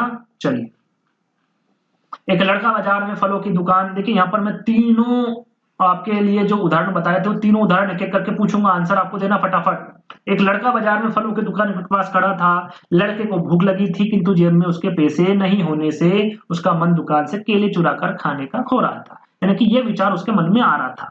तो फ्रायड ने इस अवस्था को क्या कहा है? किस में रखा है इसको? इड कहा है, ईगो कहा है, सुपर ईगो, यानी कि इनमें से कोई नहीं। क्या बताया था मैंने? जब इस प्रकार के विचार आते हैं तो कौन सा मन होता है या फिर वो किस अवस्था में होता है? इदम में होता है, जो कि बच्चा, छोटा बच्चा होता है, बचपन अवस्था उसको कह सकते हैं आप, है ना। उसमें चीजें वो करता है। अगला प्रश्न है, एक बच्चा चोरी, जैसे कि अभी तक चोरी करने की भावनाएं उसके मन में विचार आ रहे थे, लेकिन अब जो विचार आ रहा वो क्या आ रहा है कि यदि मैं चोरी करूंगा तो पकड़ा जाऊंगा, मेरी पिटाई होगी, पुलिस द्वारा पकड़ा जा सकता हूं। फ्रायड ने इस अवस्था को क्या कहा गया है? किसमें रखा गया है? इदम में, अहम में, पराअहम में या फिर इनमें से कोई नहीं। ये यहाँ पर पराअहम है ना। किसमें रखा है? तो देखिए, इदम में वो वाला बच्चा आता है जिसके मन में चोरी करने की इच्छा जागृत हो रही है, यहाँ पर उसको डर लग रहा है, तो वो किस में आएगा? आपका अहम में, ईगो में आ जाएगा, क्योंकि यहाँ पर वो समझदार है, यहाँ पर आगे क्या होने वाला है उस स्थिति को वो भांप रहा है। यानी कि ये वास्तविक जीवन में जीने वाले व्यक्ति होते हैं जो कि अहम वाले होते हैं ना। एक बच्चा चोरी करते समय उसके मन में यह विचार आता है कि एक बच्चा चोरी करते समय उसके मन में, अरे 2 बार आ गया है ना। चलिए, कहने का मतलब यह है कि एक बच्चा चोरी करते समय उसके मन में यह विचार आता है कि चोरी करना पाप है, अनैतिक है। ये मैंने आपको उदाहरण दिया था। ये किस अवस्था में होगा? इदम में आपको बता चुका हूं, अहम में बता चुका हूं। अब क्या बचा आपका? पराअहम। पराअहम लिखा हुआ है ना। ये सुपर ईगो की बात की जा रही है ना। इसमें जो धार्मिक प्रवृत्ति वाले व्यक्ति आते हैं, इसमें उनके मन, यानी कि उनको पता होता है क्या अच्छा है क्या बुरा है ना। इस प्रकार के व्यक्ति किसमें आते हैं? आपके सुपर ईगो में आते हैं। जहां व्यक्ति की आवश्यकताएं, इच्छाएं, आकांक्षाएं जिनकी पूर्ति वास्तविक जगत में नहीं हो पाती, कहां पर संग्रहित होती हैं? जैसे कि आपको उदाहरण भी मैंने दिया था, कार या गाड़ी का उदाहरण दिया था कि भैया उसकी इच्छा गाड़ी लेने की है, कार लेने की, कुछ और करने की है, लेकिन वो इच्छाएं, वो आकांक्षाएं उसकी पूरी नहीं हो पाती हैं, तो वो किसमें संग्रहित हो जाती है? चेतन मन में होती है, अर्धचेतन मन में, चेतन मन में, या फिर इनमें से कोई नहीं। तो इस प्रकार की जो आकांक्षाएं, इच्छाएं हैं, आवश्यकताएं हैं, वो अचेतन मन में होगी, याद रखिएगा हमेशा, है ना। है ना, दमन हो जाती है, उसमें संग्रहित हो जाती है अचेतन मन में। चलिए, अहम निर्देशित होता है। यहाँ पर पूछा गया जो अहम है वो किस सिद्धांत, सुख के सिद्धांत द्वारा, वास्तविक सिद्धांत द्वारा, आदर्शवाद सिद्धांत द्वारा या फिर सामान्य सिद्धांत द्वारा। मैंने आपको बताया था कि भैया किस में तत्काल तत्काल आनंद चाहिए उसको, सुख चाहिए, आनंद, कोई भी चीज होगा आनंद चाहिए उसको, है ना, वो चाहे सही हो या फिर गलत हो, उसको करना है तो करना है। वो कौन सा सिद्धांत के अंतर्गत आएगा?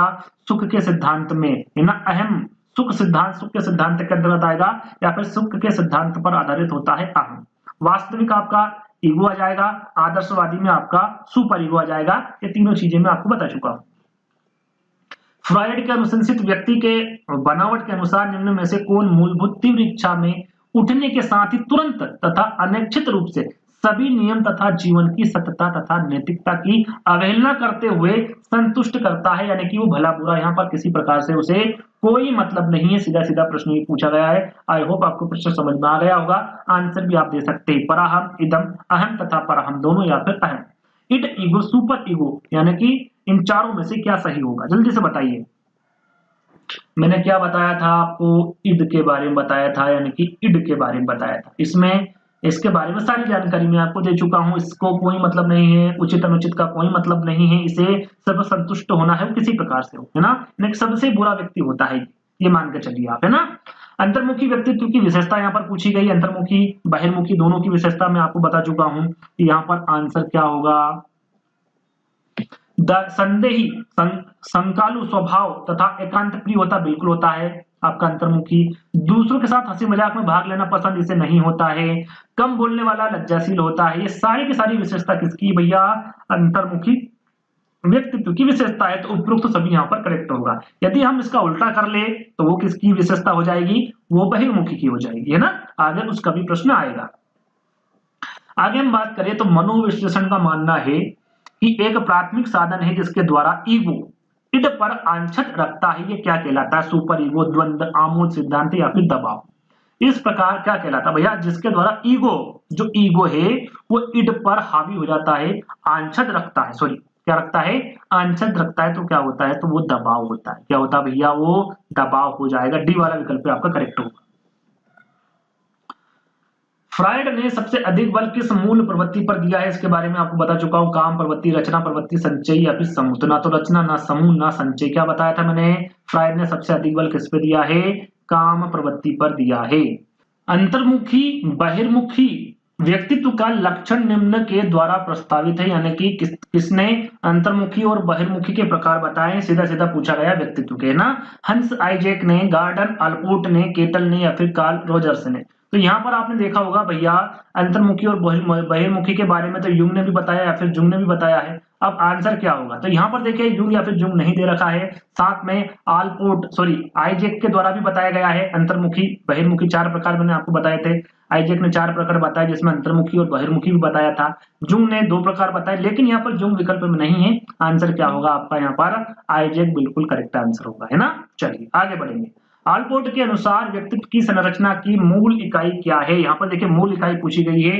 मूल प्रवृत्ति है व्यक्ति के शील गुण बताए आलपोर्ट ने। शारीरिक संरचना इनमें से कोई नहीं। आलपोर्ट के बारे में आपको बता चुका हूं। क्या होगा भैया? व्यक्ति के शील गुण, है ना। व्यक्ति के शील गुणों के बारे में आपको बता चुका हूं। कितने प्रकार बताए थे इन्होंने? दो प्रकार बताए थे, है ना। आगे हम बढ़ेंगे। अंतर्मुखी व्यक्तित्व एवं बहिर्मुखी व्यक्तित्व का वर्गीकरण किसने किया? फ्रायड, जुंग, मन या फिर आलपोर्ट। देखिए प्रश्न वही आ गया, लेकिन यहाँ पर विकल्पों को बदल दिया गया है। यहाँ पर अब विकल्प आइजैक नहीं है विकल्प में, यहाँ पर क्या है? जुंग है, और जुंग ही क्या होगा आपका? बिल्कुल करेक्ट आंसर होगा। ग्रंथियों के आधार पर व्यक्तित्व के विभिन्न प्रकारों की चर्चा किसने की है? देख ग्रंथियों के आधार पर बताना, क्रेस, मर्केन, युंग या फिर स्पेंजर। क्या होगा सही आंसर? क्या बताया था मैंने? जल्दी से बताइए करेक्ट आंसर। तो मैंने आपको बताया था क्रेसमर। ग्रंथियों के आधार पर व्यक्तित्व के विभिन्न प्रकारों की चर्चा किसने की है? क्रेसमर ने। कितने प्रकार बताए हैं ये कमेंट्स के माध्यम से बताइएगा, क्योंकि मैं आपको सारी चीजें समझा चुका हूं। अंतर्मुखी व्यक्तित्व वाले व्यक्ति रुचि रखते हैं अन्य व्यक्तियों में, स्वयं अपने में, सामाजिक कार्यों में या फिर शारीरिक कार्यों में। अंतर्मुखी के बारे में पूछा गया है। जो बहिर्मुखी होते हैं वो सभी के बारे में सोचते हैं, लेकिन जो अंतर्मुखी व्यक्ति वाले होते हैं, व्यक्तित्व वाले होते हैं, वो सिर्फ और सिर्फ अपने बारे में सोचते हैं, स्वयं अपने बारे में। बी वाला विकल्प आपका करेक्ट होगा।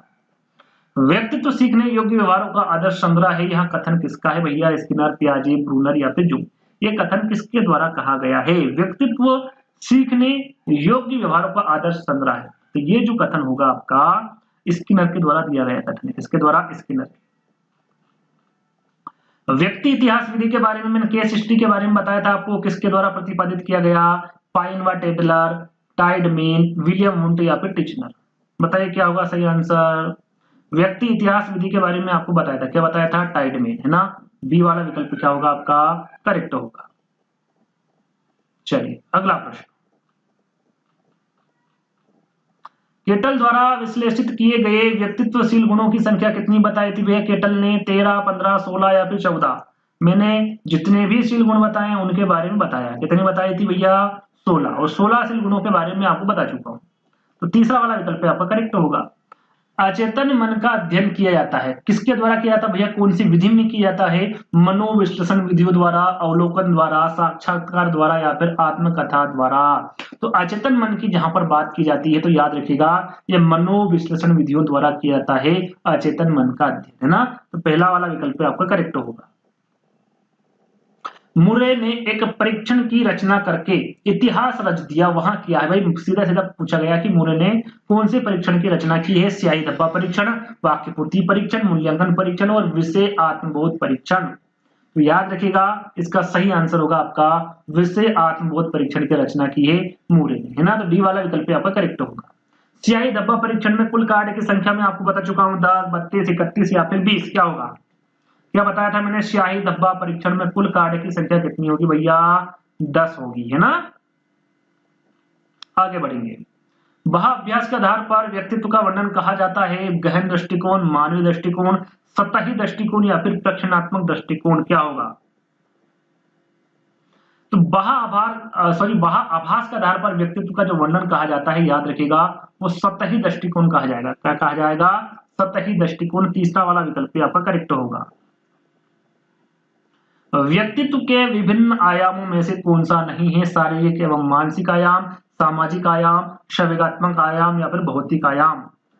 व्यक्तित्व में जितने भी आयाम बताए हैं उन सभी की बात की जा रही है यहाँ पर। तो देखिए भौतिक जो आयाम है ये नहीं होगा, है ना। तो फोर्थ वाला विकल्प आपका करेक्ट होगा।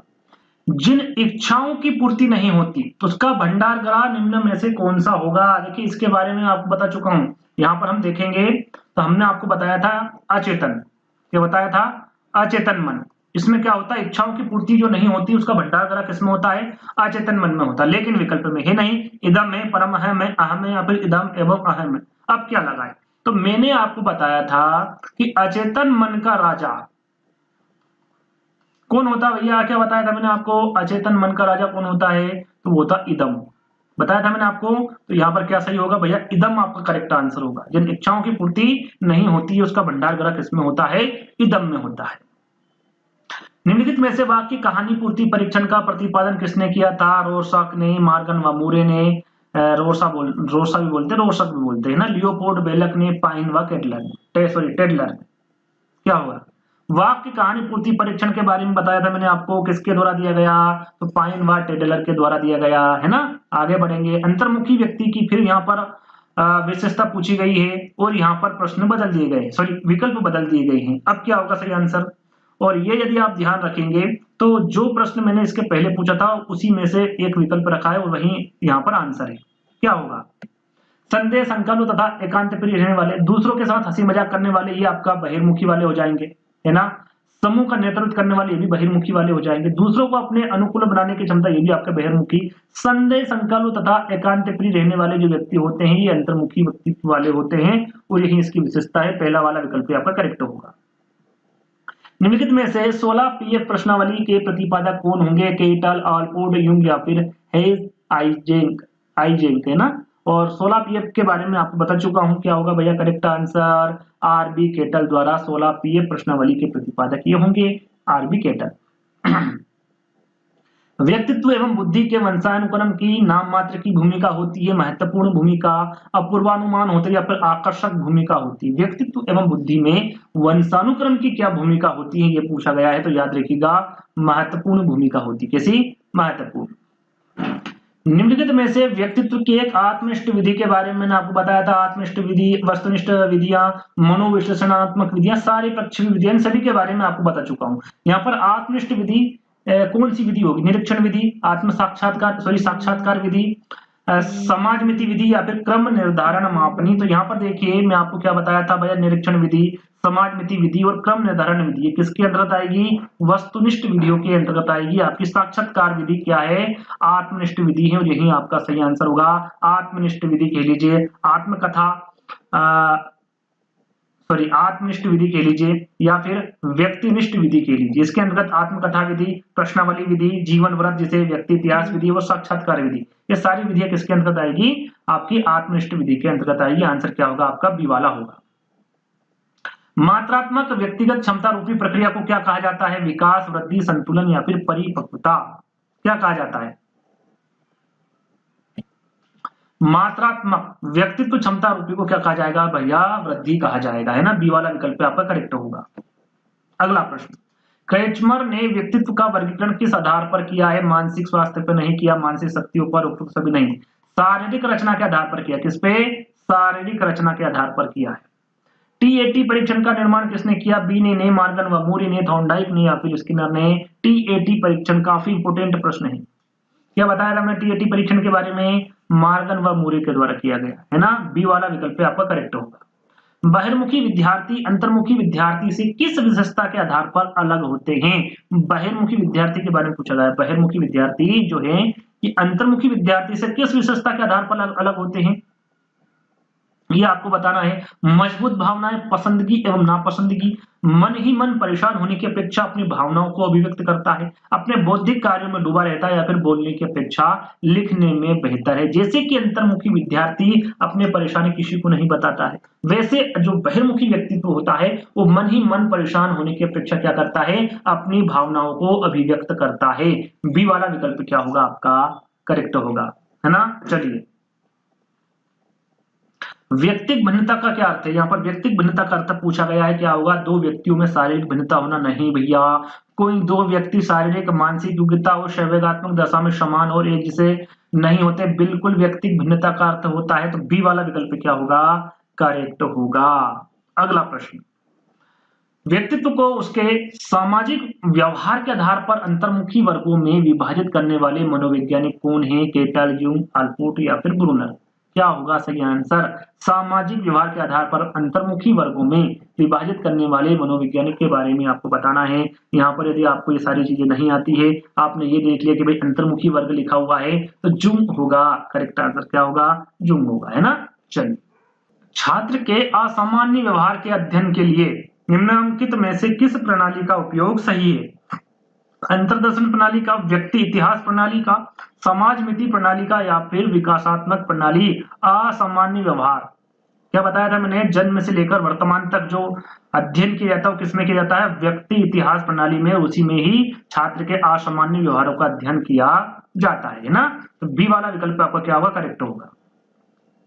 व्यक्ति उन मनोशारीरिक अवस्थाओं का गतिशील संगठन है जो उसके पर्यावरण के साथ अद्वितीय सामंजस्य निर्धारित करता है। ये क्या कहलाता है? व्यक्तित्व, समायोजन, संवेदना या फिर चरित्र, क्या कहलाता है? हम किसकी बात कर रहे हैं? व्यक्तित्व की बात कर रहे हैं। और क्या कहलाएगा भैया? व्यक्तित्व ही कहलाएगा। थॉर्नडाइक के व्यक्तित्व के वर्गीकरण का आधार क्या है? शारीरिक गठन और शक्ल सूरत है, रचनात्मक और मौलिकता है, समायोजन और बुद्धि या फिर चिंतन और कल्पना है। थॉर्नडाइक ने व्यक्तित्व के कितने प्रकार बताए? मैंने क्या बताया था आपको? 3 प्रकार बताए, है ना। कौन कौन से बताए? कमेंट के माध्यम से बताइए, क्या होगा इसका सही आंसर? याद रखिएगा, थॉर्नडाइक ने व्यक्तित्व के जो वर्गीकरण का आधार रखा है वो चिंतन और कल्पना रखा है। क्या? चिंतन और कल्पना। क्रेसमर ने व्यक्ति को निम्न में से किस प्रमुख प्रकारों में वर्गीकृत किया है? गोलकाय, सुडोलकाय, लंबकाय या फिर इनमें से सभी? क्रेसमर ने कितने प्रकार बताए भैया? क्रेसमर ने 4 प्रकार बताए हैं, है ना। उसमें से क्या होगा आपका? गोलकाय, सुडोलकाय, लंबकाय और मिश्रित काय, है ना। तो 4 प्रकार बताए, इनमें से क्या होगा? सभी आपका करेक्ट आंसर होगा, है ना। चलिए अगले प्रश्न पे चलिए। सियाही डब्बा परीक्षण आईबीटी में कुल कार्ड की संख्या पूछी गई भैया 10, 31, 30 या 20, शायद रिपीटेड प्रश्न है। इसके बारे में मैं आपको बता चुका हूं कितनी संख्या होगी कार्ड की? 10 होगी। रोसा इंक ब्लॉक परीक्षण में शामिल है 5 काले और 5 रंगीन कार्ड। 10 काले और 10 सफेद कार्ड, 5 काले व सफेद तथा 5 बहुरंगी कार्ड या फिर 10 बहुरंगी कार्ड क्या होगा?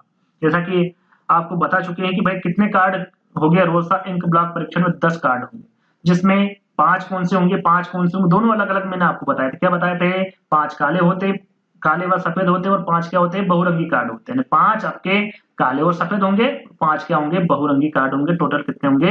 10 होंगे।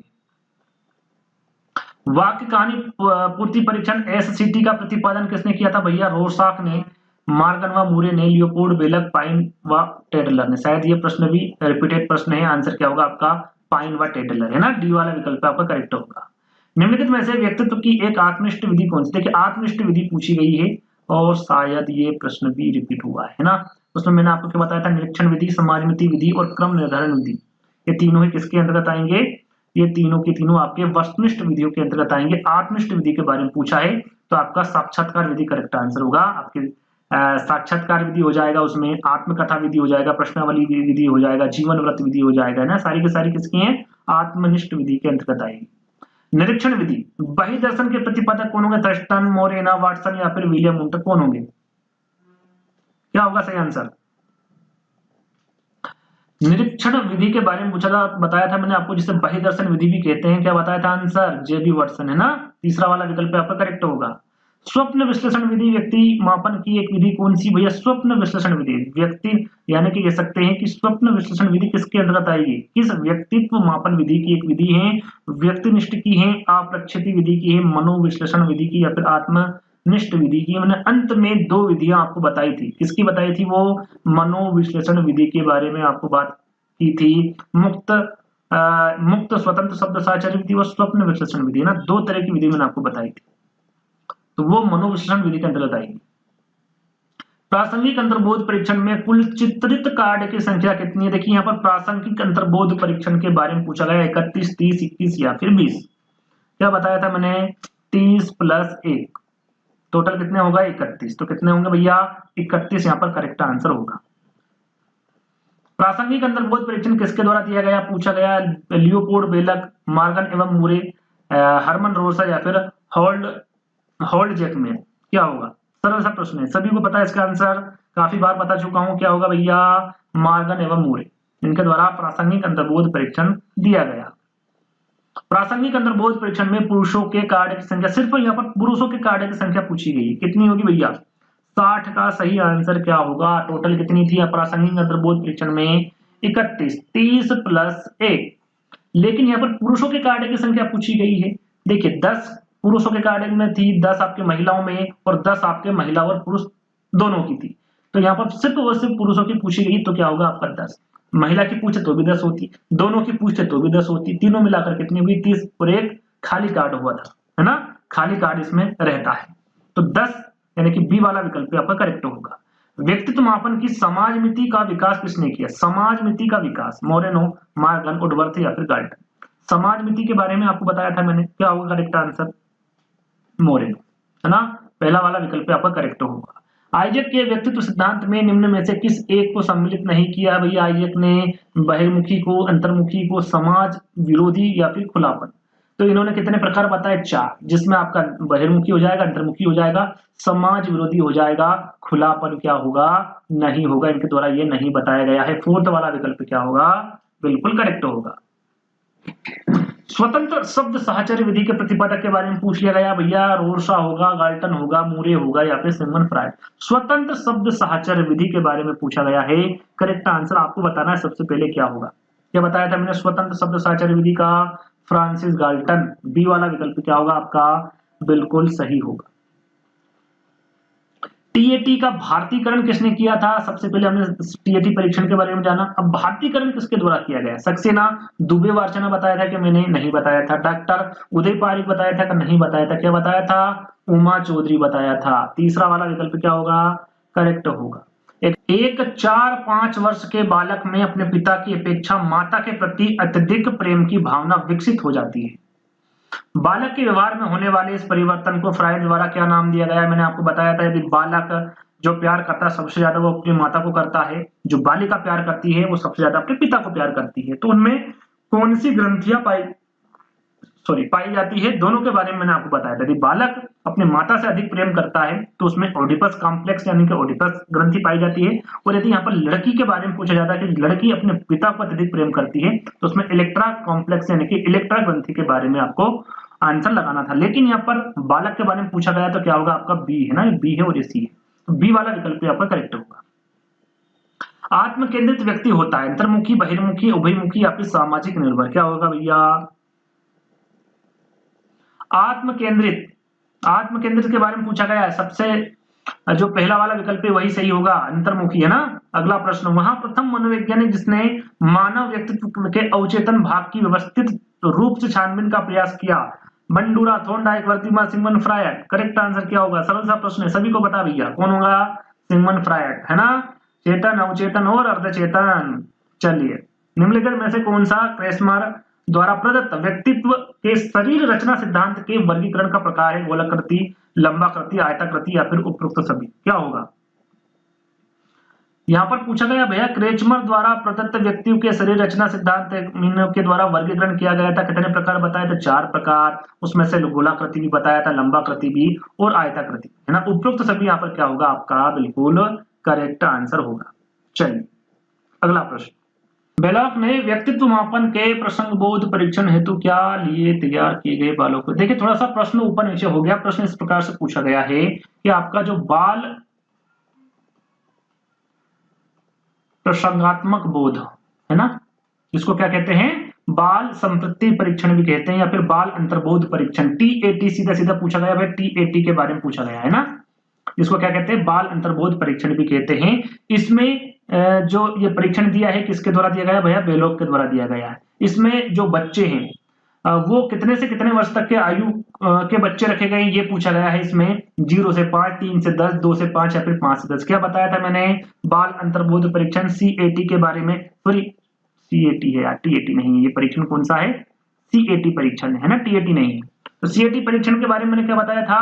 3 से 11 बताया था। कितना बताया था? 3 से 11। तो 3 से 10 यहाँ पर आप लगा सकते हैं। 3 से 10 भी आपका क्या होगा? करेक्ट आंसर होगा, है ना। टीएटी नहीं है ये, सीएटी परीक्षण है, बाल अंतर्बोध परीक्षण, है ना। चलिए आगे बढ़ेंगे।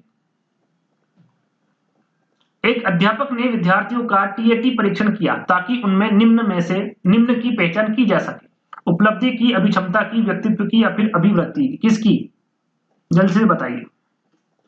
तो किसकी पहचान की जा सके? व्यक्तित्व की पहचान की जा सके। तीसरा वाला विकल्प आपका करेक्ट होगा। तो रोसा स्याही धब्बा परीक्षण व्यक्तित्व परीक्षण का कौन सा प्रकार है? प्रक्षेपी है, अप्रक्षेपी है, आत्मनिष्ठ है या फिर अर्ध प्रक्षेपी है? इनके बारे में मैं आपको बता चुका हूं कि कौन सा प्रक्षेपी, कौन सा अप्रक्षेपी। तो रोसा स्याही धब्बा परीक्षण किसके अंतर्गत आएगा भैया? प्रक्षेपी विधियों के अंतर्गत आएगा। पहला वाला विकल्प आपका करेक्ट होगा। रोसा स्याही धब्बा परीक्षण है ना, प्रसंगात्मक बोध जिसको टीएटी भी कहते हैं, है ना, बाल अंतर्बोध जिसको सीएटी कहते हैं, वाक्य या फिर कहानी पूर्ति परीक्षण, सारे के सारे किसके अंतर्गत आएंगे? प्रक्षेपी के अंतर्गत आएंगे। मनोविश्लेषणात्मक प्रणाली के जन्मदाता कौन है भैया? वुडवर्थ, सिगमंड फ्रायड, जुग या फिर रॉस? सभी को बता भैया, मनोविश्लेषणात्मक प्रणाली के जन्मदाता कौन होंगे? सिगमंड फ्रायड होंगे। टीएटी परीक्षण में कार्ड की संख्या कितनी बताई गई है? 10, 40, 20 या फिर 31? टीएटी प्रसंगात्मक बोध परीक्षण के बारे में यहां पर बात की जा रही है। क्या होगा? जल्दी से बताइए करेक्ट आंसर। 31। 30 प्लस 1 बताया था मैंने आपको, है ना। ये शायद रिपीटेड प्रश्न है। निम्न में से कौन सी विधि प्रक्षेपी परीक्षण है? टीएटी, 16 पीएफ, एनवीसीआई या फिर डीएटी? प्रक्षेपी परीक्षण अभी मैंने आपको बताया था सारा, जितने भी प्रक्षेपी परीक्षण उनके बारे में आपको बताया था एक एक करके। क्या होगा सही आंसर? टीएटी, है ना। क्या बताया था? प्रसंगात्मक बोध परीक्षण। अंतर्मुखी व्यक्तित्व के लोग रुचि रखते हैं सामाजिक कार्यों में, मित्रों में, स्वयं में या फिर पार्टियों में? अंतर्मुखी, क्या बताया था मैंने? जो अंतर्मुखी व्यक्तित्व होते हैं ये स्वयं में रुचि रखते हैं, सामाजिक कार्यों में, मित्रों में, पार्टियों में। तो आपका बहिर्मुखी व्यक्तित्व आएगा, है ना। यहाँ पर अंतर्मुखी के बारे में पूछा गया है तो तीसरा वाला विकल्प आपका करेक्ट होगा। निम्नलिखित में से कौन सी प्रक्षेपी परीक्षण की विशेषता नहीं है? अस्पष्ट उद्दीपक, अनुक्रिया की स्वतंत्रता, वस्तुनिष्ठ व्याख्या या फिर व्यक्ति परक प्रत्यक्षण? यहाँ पर प्रत्यक्षण लिखा हुआ है ना, क्या होगा? निम्नलिखित में से कौन सी प्रक्षेपी परीक्षण की विशेषता नहीं है? तो वो है वस्तुनिष्ठ व्याख्या। ये किसके अंतर्गत आ जाएगा भैया? तो ये अप्रक्षेपीय परीक्षण के अंतर्गत आएगा, है ना। तीसरा वाला विकल्प क्या होगा आपका, करेक्ट होगा। अंतःस्रावी ग्रंथियां व्यक्तित्व को प्रभावित करने वाले कैसी कारक है, सामाजिक है, आनुवांशिक है, सांस्कृतिक है, या फिर उपरोक्त सभी क्या है भैया, तो याद रखिएगा ये आनुवांशिक है। बी वाला विकल्प आपका करेक्ट होगा। मूरे ने एक परीक्षण की रचना करके इतिहास रच दिया, यह प्रश्न शायद रिपीटेड प्रश्न है, आंसर मैं आपको बता चुका हूं, कौन सा होगा, विषय आत्मबोधन परीक्षण। यहाँ किसने कहा है कि हम जो कुछ करते हैं वही व्यक्तित्व है, बोरिंग, गिलफोर्ड, वुडवर्थ, वाटसन। ये परिभाषा मैं आपको बता चुका हूँ, समझा चुका हूँ। क्या होगा भैया, यहाँ किसने कहा है कि हम जो कुछ भी करते हैं वही व्यक्तित्व है। ये मैं आपको क्यूज के तौर पर देता हूँ, सरल सा प्रश्न है ये ना। क्वेश्चन नंबर 79 लिखिएगा, आंसर लिखिएगा भैया, ए आएगा, बी आएगा, सी आएगा और डी आएगा। उसमें साथ में ये भी लिखिएगा बोरिंग, गिलफोर्ड, वुडवर्थ या फिर वाटसन। जल्दी से फटाफट सभी को आंसर देना जो वीडियो देख रहे हैं, है ना। और यहाँ तक आ गए हैं और वीडियो को अभी तक लाइक नहीं किया तो वीडियो को लाइक करते चलिएगा, है ना, ताकि हमें पता चल सके कि वीडियो आपको पसंद आ रहा है। चलिए, रेमंड केटल द्वारा कितने व्यक्तित्व कारक प्रस्तावित किए गए, 5, 14, 16 या फिर 8। केटल द्वारा पूछा गया भैया, क्या बताया था मैंने, 16। कितने कारक प्रस्तावित किए गए, 16 के बारे में आपको बता चुका हूँ। जन्मजात व्यक्तित्व गुणों का योगफल है समानता, निरंतरता, वंशानुक्रम या फिर युत्सा। क्या होगा 81 का, वंशानुक्रम आपका करेक्ट आंसर होगा। व्यक्तित्व मनोदेहिक व्यवस्थाओं का वह गत्यात्मक संगठन है जो वातावरण के साथ अपूर्व समायोजन का निर्धारण करता है। इन शब्दों में व्यक्तित्व की परिभाषा दी है किसके द्वारा भैया, आलपोर्ट, एडलर, एरिक्सन या फिर वुडवर्थ। किसके द्वारा दी गई है, तो ये परिभाषा आलपोर्ट के द्वारा दी गई परिभाषा है।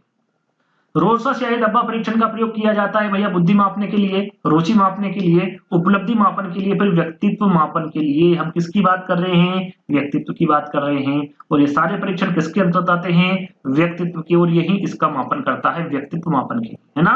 चलिए, मनोविश्लेषणवादी के अनुसार मानव व्यवहार का संचालन होता है चेतन मन द्वारा, अचेतन मन, उपचेतन मन या फिर वातावरण। मनोविश्लेषणवाद के अनुसार मानव व्यवहार का संचालन किसमें होता है, ये आपको बताना है। तो याद रखिएगा, ये आपका अचेतन मन में होता है। किसमें होता है, अचेतन मन में। बी वाला विकल्प आपका करेक्ट होगा।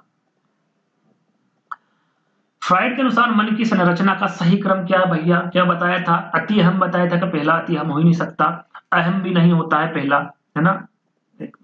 न अति होता है न अहम होता है, न इनमें से कोई नहीं। इदम, अहम और अति अहम, जैसे आप इन ईगो, सुपर ईगो भी कहते हैं। बी वाला विकल्प आपका करेक्ट होगा। प्रक्षेपण विधि द्वारा किसका अध्ययन किया जाता है, चेतन मन का, बुद्धि का, अचेतन मन का या फिर सृजनात्मकता। प्रक्षेपण विधि के द्वारा पूछा गया 86। प्रक्षेपण विधि द्वारा किसका अध्ययन किया जाता है, तो सॉरी अचेतन मन का किया जाता है ना। तीसरा वाला विकल्प आपका करेक्ट होगा। विचार, प्रेरणाएं, आवेग व इच्छाएं व्यक्तियों के किस भाग का निर्माण करती है, चेतन, अचेतन, अर्धचेतन या फिर उपयुक्त सर, किसका करती है। विचार, प्रेरणाएं, आवेग और इच्छाएं, क्या बताया था मैंने, अचेतन मन, है ना। बी वाला विकल्प आपका करेक्ट होगा। तो व्यक्ति का स्वयं के बारे में उसकी क्षमताएं, योग्यताओं का प्रत्यक्ष क्या कहलाता है, स्वसम्मान, स्वनियंत्रण, स्वसंपत्ति या फिर सभी, क्या कहलाएगा। तो व्यक्ति का जो स्वयं के बारे में, उसकी क्षमताओं के बारे में या फिर योग्यताओं का जो प्रत्यक्ष कहलाता है वह स्वसंपत्ति कहलाता है। व्यक्तित्व को अंतर्मुखी एवं बहिर्मुखी वर्गों में वर्गीकरण किसने किया था, ये मैं आपको बता चुका हूं। देखिए यहाँ पर हिपोक्रेट्स, शेल्टन, यूंग या फिर सिगमंड फ्राइड। क्या होगा, यूंग के बारे में मैं आपको बता चुका हूं। तीसरा वाला विकल्प आपका करेक्ट होगा। रोल्स स्याही डब्बा परीक्षण व्यक्तित्व परीक्षण का कौन सा प्रकार है, व्यक्तित्व अप्रक्षेपी, प्रक्षेपी या फिर अर्ध प्रक्षेपी। ये कौन सा प्रकार है, क्या बताया था मैंने आपको, रोसा परीक्षण बताया था। उसके बाद में प्रसंगात्मक बोध परीक्षण, बाल अंतर्बोध परीक्षण, वाक्य या कहानी पूर्ति परीक्षण, ये किसके अंतर्गत आएंगे, प्रक्षेपी, है ना, प्रक्षेपी विधियों के अंतर्गत आएगा। तीसरा वाला विकल्प आपका करेक्ट होगा। अगला प्रश्न, व्यक्तित्व जन्मजात एवं अर्जित प्रवृत्तियां का योग है, यहाँ कथन किसके द्वारा कहा गया, वैलेंटाइन, एडलर, एरिक्सन या फिर वुडवर्थ। तो ये कथन किसके द्वारा कहा गया था, वैलेंटाइन के द्वारा किया गया कथन था।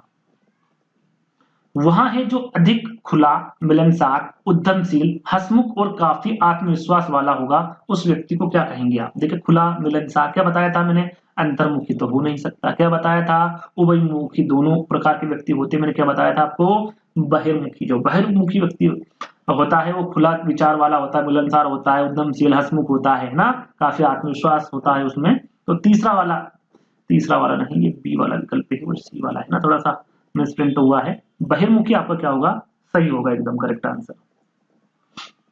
अगला प्रश्न, हेनरी ए मुरे तथा क्रिस्टियाना डी मार्गन द्वारा कौन सा परीक्षण निर्मित किया गया? इनके द्वारा कौन सा किया गया भैया? वाक्य पूर्ति परीक्षण, 16 व्यक्ति आयाम, कथानक संप्रति परीक्षण या फिर चित्रकुंठा परीक्षण? क्या होगा सही आंसर? 93 का।